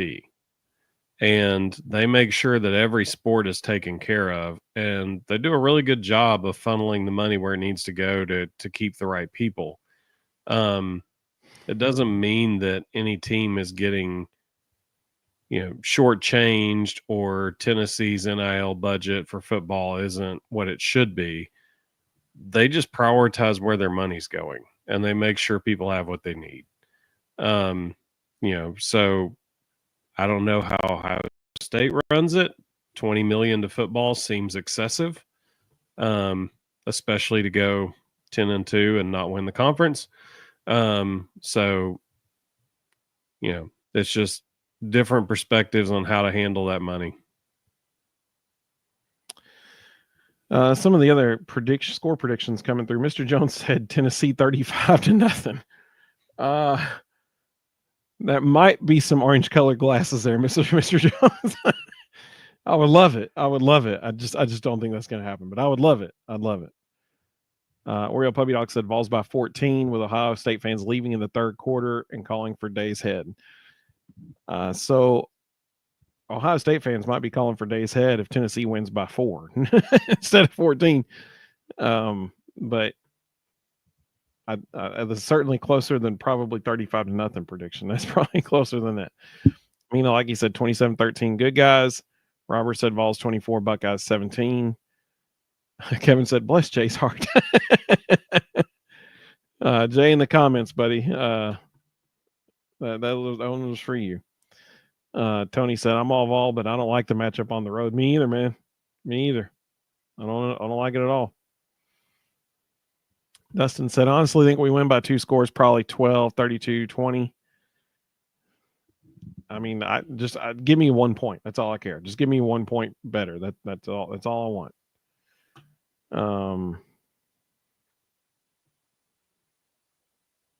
Will said, I definitely agree, Rustin, that Ohio State has resources that most others don't. That's a fact. Let's see. Dustin said Ohio State is 5-14-1 all time versus the SEC, 0-3 since 2020. We've got to keep up the streak. Then the nation will recognize our prominence again. Carl said 26-6 Tennessee. Man, hey, now I will say this: Carl was the most accurate predictor of games last season. I hope he's right. This season? I forgot to show it Sunday night. Did you know that? I forgot to show it. I knew I won. So here, I'll save that in a minute. I'll show the results. You won by 2 games. Let's see. Keg said, I see our run game having 200 total yards against Oregon, maybe. No, I don't know about Ohio State, but against Oregon, I would agree with that. Let's see. Peanut Butter Posse said Will Howard is a very weak version of Jalen Milroe. Tennessee should win this as long as they take care of the ball.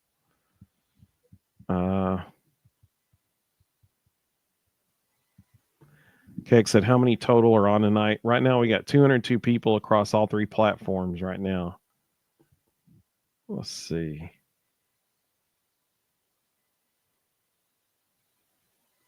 David said Josh Heupel's only lost one non-conference game away since he's been at Tennessee, right? I'm not sure. I'd have to look it up. If we count bowl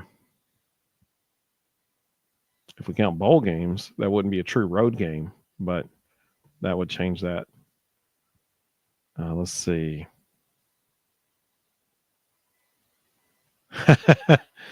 Will said you guys should consider doing more live streams the next 2 weeks. Take advantage of the traffic. Yeah, we'd love to, man, but we also got lives of our own too. That I mean, our families are very, very kind to us that they let us twice a week go up and essentially say peace out for a couple hours. Greg. So Greg, I wish Reed were on here. Reed Carringer was talking about this Sunday night. Greg said, do they serve lemon ice treats at the Ohio State Stadium? Oh, man. Oh, that's fantastic. That is fantastic. Let's see.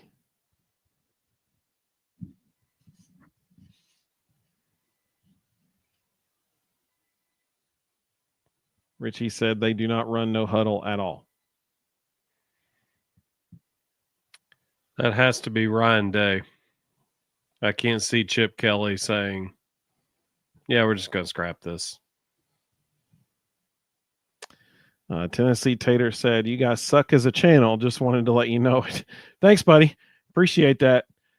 You're watching, so we appreciate you watching because that's telling YouTube that we apparently don't suck. So, and the fact that you comment tells YouTube even more that we don't suck. So keep commenting, keep telling us that we're terrible because YouTube can't understand that. They just see comments and say, oh, people are interacting with it. This must be good. So please keep telling us that. That's wonderful. Let's see. Will said now Haslam hires the wrong GMs in Cleveland. Mm-hmm. Dustin said Tennessee's far better off without Haslam's influence. Amen. More weather comments. JMac 1188 said nobody's going to blow out Ohio State. I agree. Carl said, how much did Ole Miss spend on it? Yeah, that's a good question, Carl. Rebel Jew said, being in Pennsylvania, big power T on his rearview window. Everybody knows where he's from.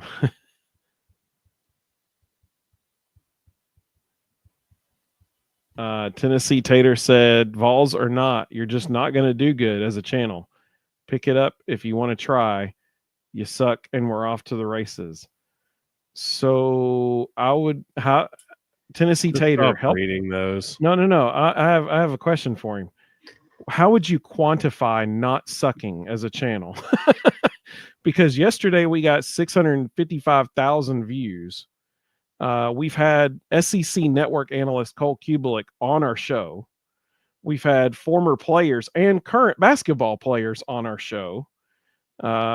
So I don't quite understand, as respectable and clearly trustworthy as your profile picture would indicate, that we should be trusting your opinion. I don't think I can put a whole lot of value on it. Let's see here. Kevin said 24-21 Vols. I think that's actually probably a really good prediction. That's going to be really, really close. Jonathan said he knows an Ohio State fan personally, and that guy's wanted Day fired for a couple of years now. Will said Ohio State resources are off the charts, hence Ohio State fans expecting perfection. Yeah, I understand. Tennessee about the exact same. Absolutely, the way they feel. Ohio State's the one team that always shows up against SEC opponents. Let's see. Richie said, I hate our fan base. Jared said, Ryan Day will be fired if Tennessee beats them December 21st. It'll definitely be interesting to watch what the fallout of that will be. Jared, good to have you, buddy. Carl just hit the nail on the head. He said, Ryan Day is shades of old Tennessee, complaining 10-2, 9-3, but we didn't beat Florida. You know what happened next. Absolutely. The Decade of Dysfunction. Shout out Mark Nagy for the book. Let's see. The wise man said Ohio State let Michigan get almost 200 with a one-dimensional offense. That's sad. You know what's coming and can't do anything about it. I mean, that's fair. John Paul Bacon said hello. Hello, John Paul Bacon. Welcome. It's nice to see you.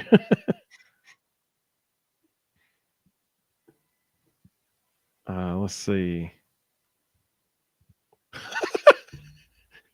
Peanut Butter Posse said Tennessee Taters wants you guys to be more provocative, maybe shirtless. It's too cold. For the sake of it. Yeah, it's too cold. Yeah. For the sake of everyone watching, we will spare you of that. Darth, welcome, buddy. Hey, Darth's our good Oregon buddy. He said, well, it was all fun. Now welcome to my bracket. Yeah, Darth, I feel sorry for you, dude. It's kind of stinks that, number one team in the country, and you got this probably the most difficult second round matchup possibility out there. So that was not a reward for Oregon. That's for sure. Kyle said, I believe some of the bowl matchups look to be one-sided, especially Ole Miss, Illinois. Yeah, depending on how many people from Ole Miss actually plays in the game. I was about to say, so here's the real losers. The people who are losing the worst in this whole ordeal are all these extra bowl games, because just like that, should Ole Miss beat Illinois by 50? Yes. Will half of Ole Miss's roster take the game off? Yes. Yeah, so exactly. That's the kind of game Illinois could win, because their players, there's not a huge call for Illinois' wide receiving core in the portal. So all their guys are going to play. Half of Ole Miss's roster is going to sit it out. And, just like Alabama playing Michigan in the ReliaQuest Bowl. Today alone, 2 of Alabama's top 4 receivers entered the portal. So who knows what these teams are going to look like for these now meaningless bowl games. And if I were you all, I'd pick the team that has nothing to lose in every one of these games. And the teams who have players who could potentially bolt, don't pick them, because they're not going to play. I mean, even Tennessee, they now have 4 players that are not going to be participating with the team anymore because they've entered the transfer portal. Now it's their intentions to enter transfer portal. It's sad, man. And Jalen Smith played. Like, he played. Yeah. That hurts. Let's see. Rusty said, watch Ole Miss go after a bunch of those Kentucky portal players that beat them. Dustin said, Danny White's the best thing that happened in Tennessee in my lifetime. I'm 42. He needs a statue yesterday. Yeah, I agree with that. He's fantastic. Darth said, Tennessee, Ohio State, and Oregon got screwed. We have to play each other, then Texas and Georgia, Penn State. Yeah, okay. So, yeah, I mean, Georgia got easily the easiest path to the championship game by being number 2. I mean, that makes no sense. That makes no sense. So, if I were an Oregon fan, I'd be ticked off.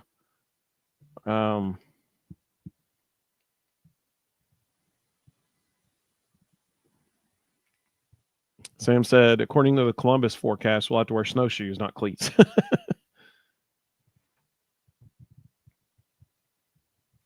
John said, I feel the Oregon Ducks have what it takes to win it all this year. Myself being a lifelong University of Washington Huskies fan, it's not the easiest thing for me to say.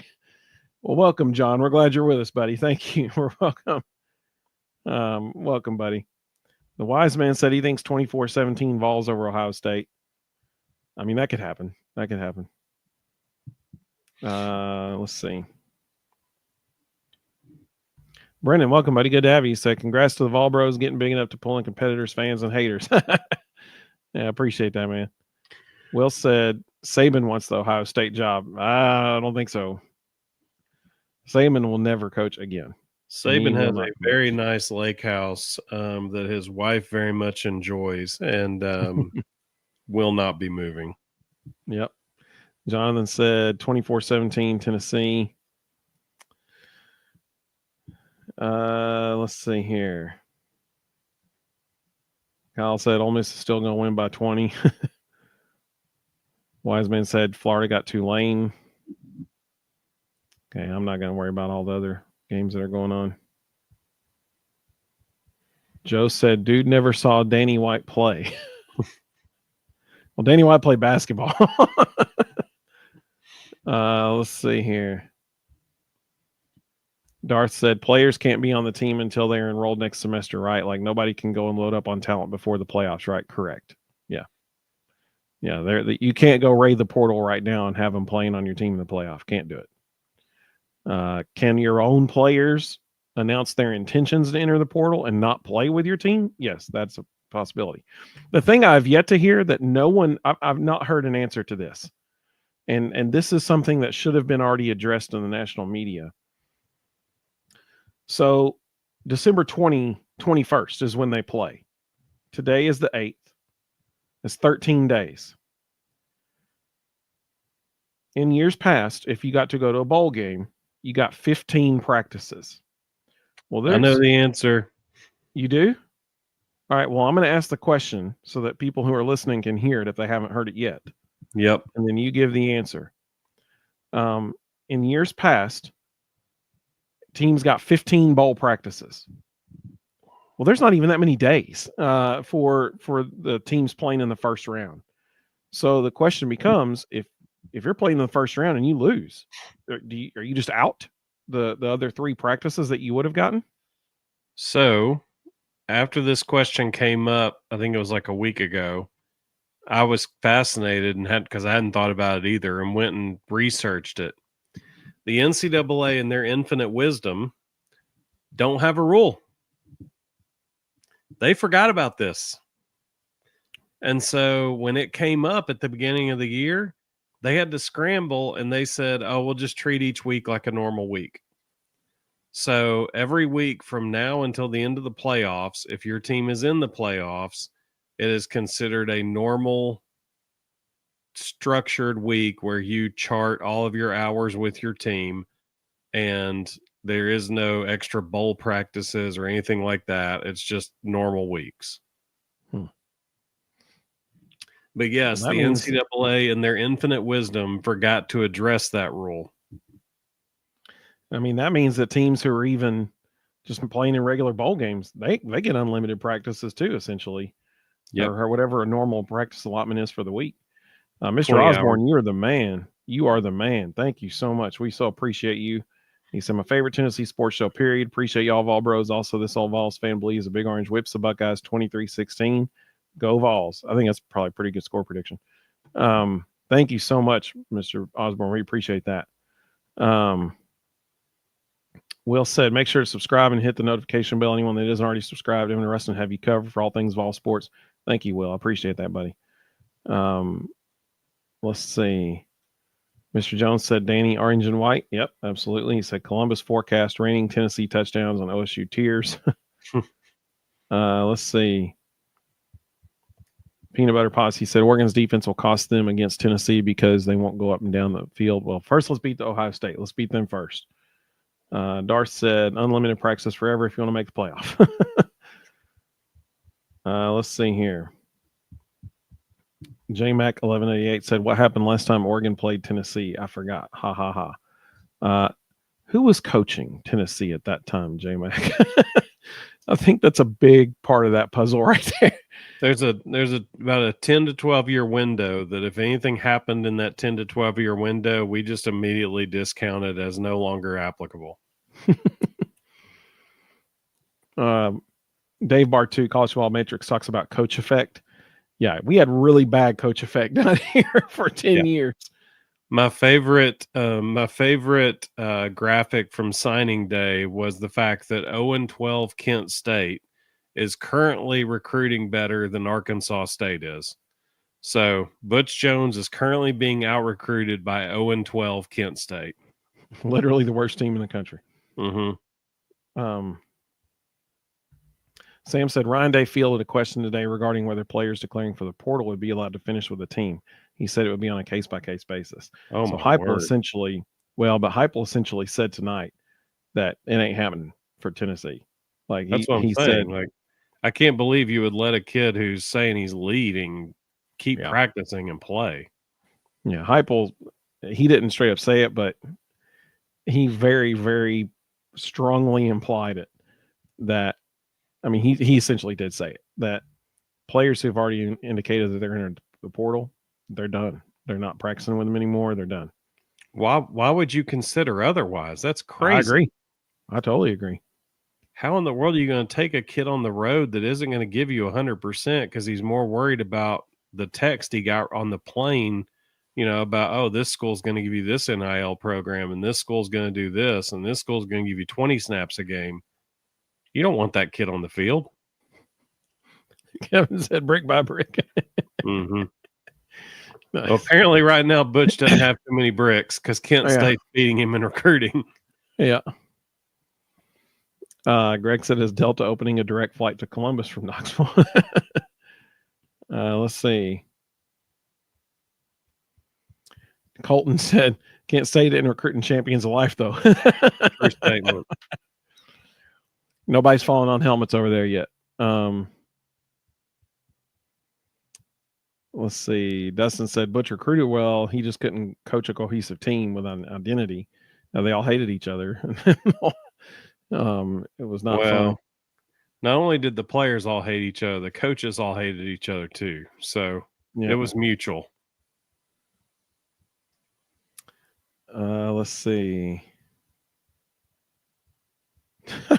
Jonathan said Tennessee football didn't happen in 15 years for Heupel guy. Let's see here.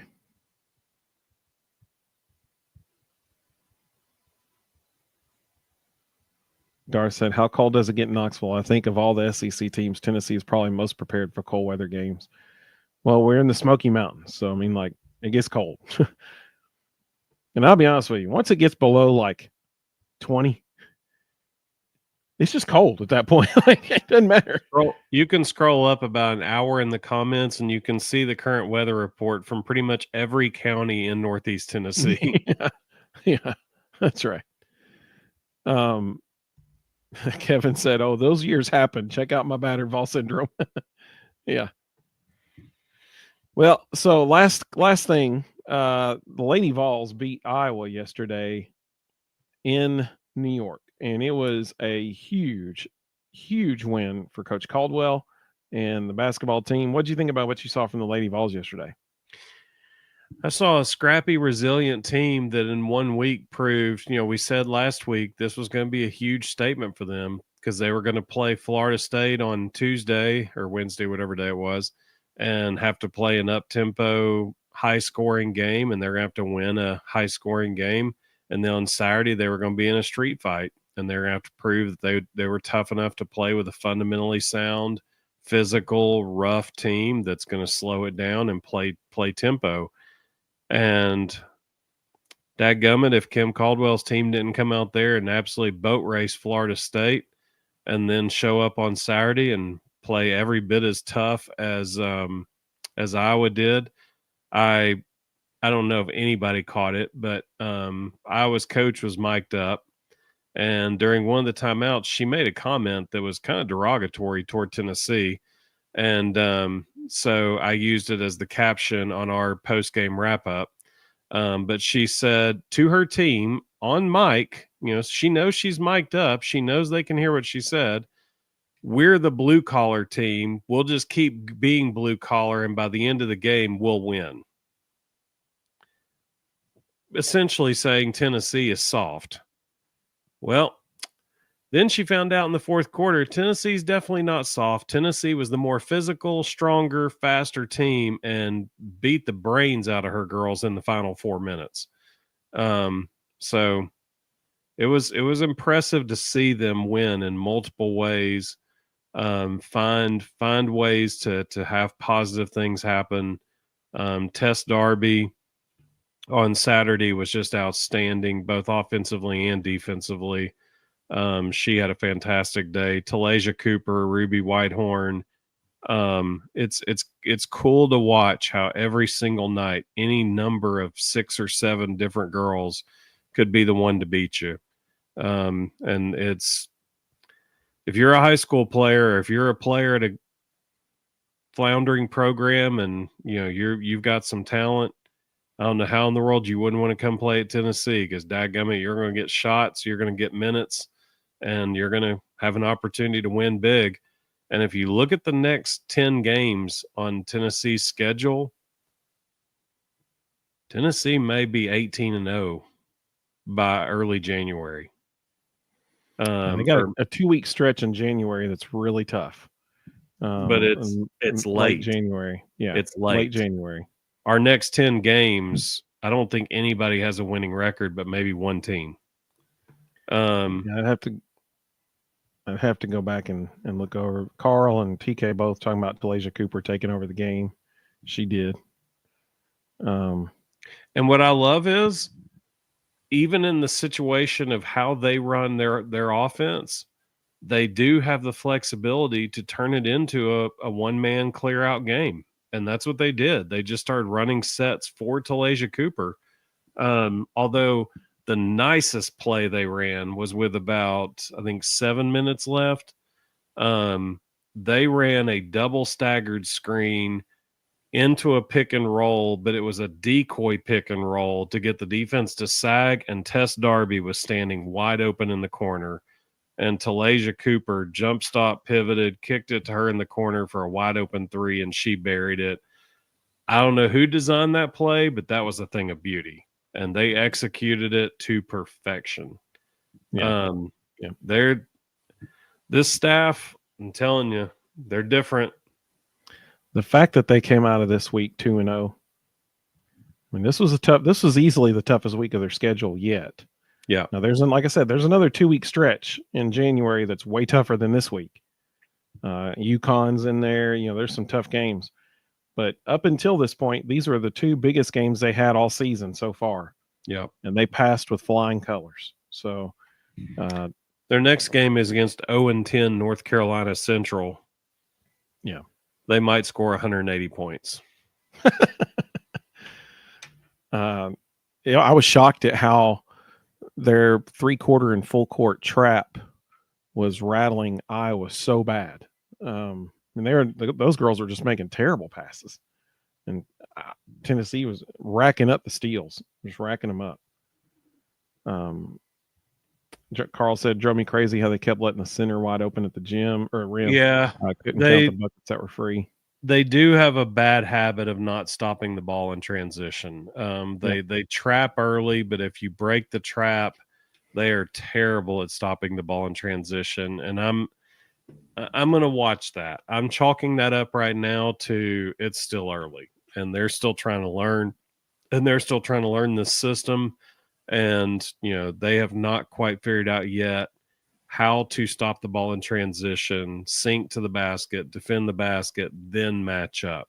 And that's a skill. It's a taught thing. That's not something players just naturally do.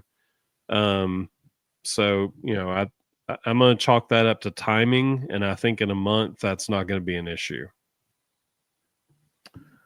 So I'm going to share my screen here. Last thing for tonight. I forgot to show this the other night. So this is the final results of the college football pick'em challenge this year. And right up at the top, 1 week at a time, that's Rustin. He finished the season 102-38. He won by 2 games over Crazy Obsessed Vol Girl. Finished down here, Volbro Evan down here. Notice how few people actually finished it. Like that, we started with over 40 people, and 13, I think, finished there, or 15, something like that. I think once people got mathematically eliminated, they were like, "Nope, not going to keep doing this." Yep. So I finished 7 games back, 102-38. Rustin, that's pretty impressive. So he wins. He wins the $50 Alumni Hall gift card. I'd like to thank all the little people. Yeah. So congratulations. That's pretty cool. I accidentally clicked the wrong button. There you go. Kevin said, thanks to the Little Wall Club again. Absolutely. We appreciate them sponsoring our show. They're very, very kind to us. We appreciate that. Dustin said baseball natty, football top 12 playoff, basketball men number 1 ranked tomorrow. That's true. Lady Vols undefeated and playing, should be ranked near the top soon. They'll be ranked tomorrow. I'll be curious to see where they are. That was really more what I was getting at about their next 10 games. I mean, without much effort, they can be 18-0. And if they're ranked tomorrow, they'll just keep winning. And when everybody else around them is picking each other off, they're just going to keep moving up. So, like he said, look at you, Rustin. And Carl said, Rustin, I hope my weekly picks helped with the. That's amazing. That's amazing. That's fantastic. Let's see. I think I said I accidentally forgot to show him, and Greg said accidentally. Thankfully, there's this full transparency in the pick'em contest. You can I post the results each week and that kind of stuff. Kevin said, fun group tonight. I agree, man. It has been. It's hard to believe it's already been over 2 hours. So we appreciate everybody joining us as always. We will be live again. What is it, Thursday, the 12th? Is that the 12th? Okay, hold on. I just got to say this before you sign off because this is blowing my mind. Juan Soto just got signed by the Mets. Apparently, they didn't learn anything from Bobby Bonilla. Juan Soto just signed a 15-year, $765 million contract with the New York Mets. Holy cow. 15 years. That dude may not be alive in 15 years.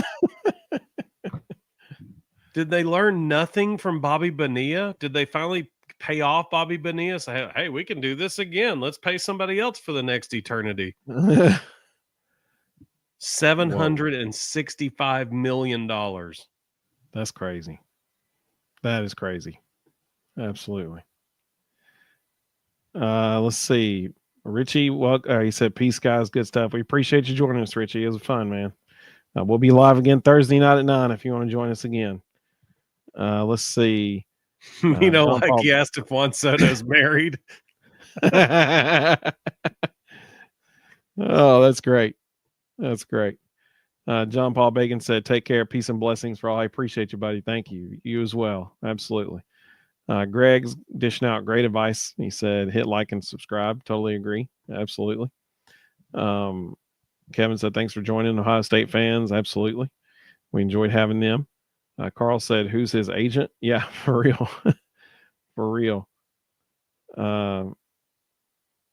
Mr. Osborne said Bonilla was paid this year on schedule.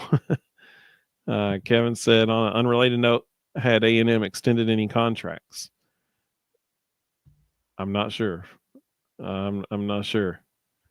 Let's see. Mr. Jones said, oh, yeah, there you go. All right. Yep. That's everybody. We appreciate everybody joining us.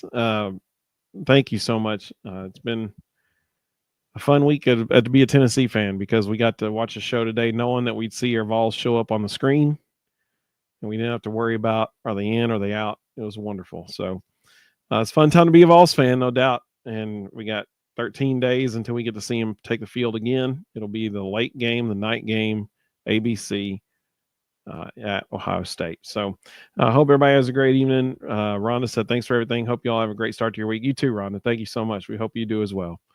Carl said, this is a horrible show, but I'm a sucker for misery. Good night, fellas. Appreciate you, Carl. You the man. Colton said, Bama out makes my day. Absolutely. Rhonda said, is Soto a Vol fan?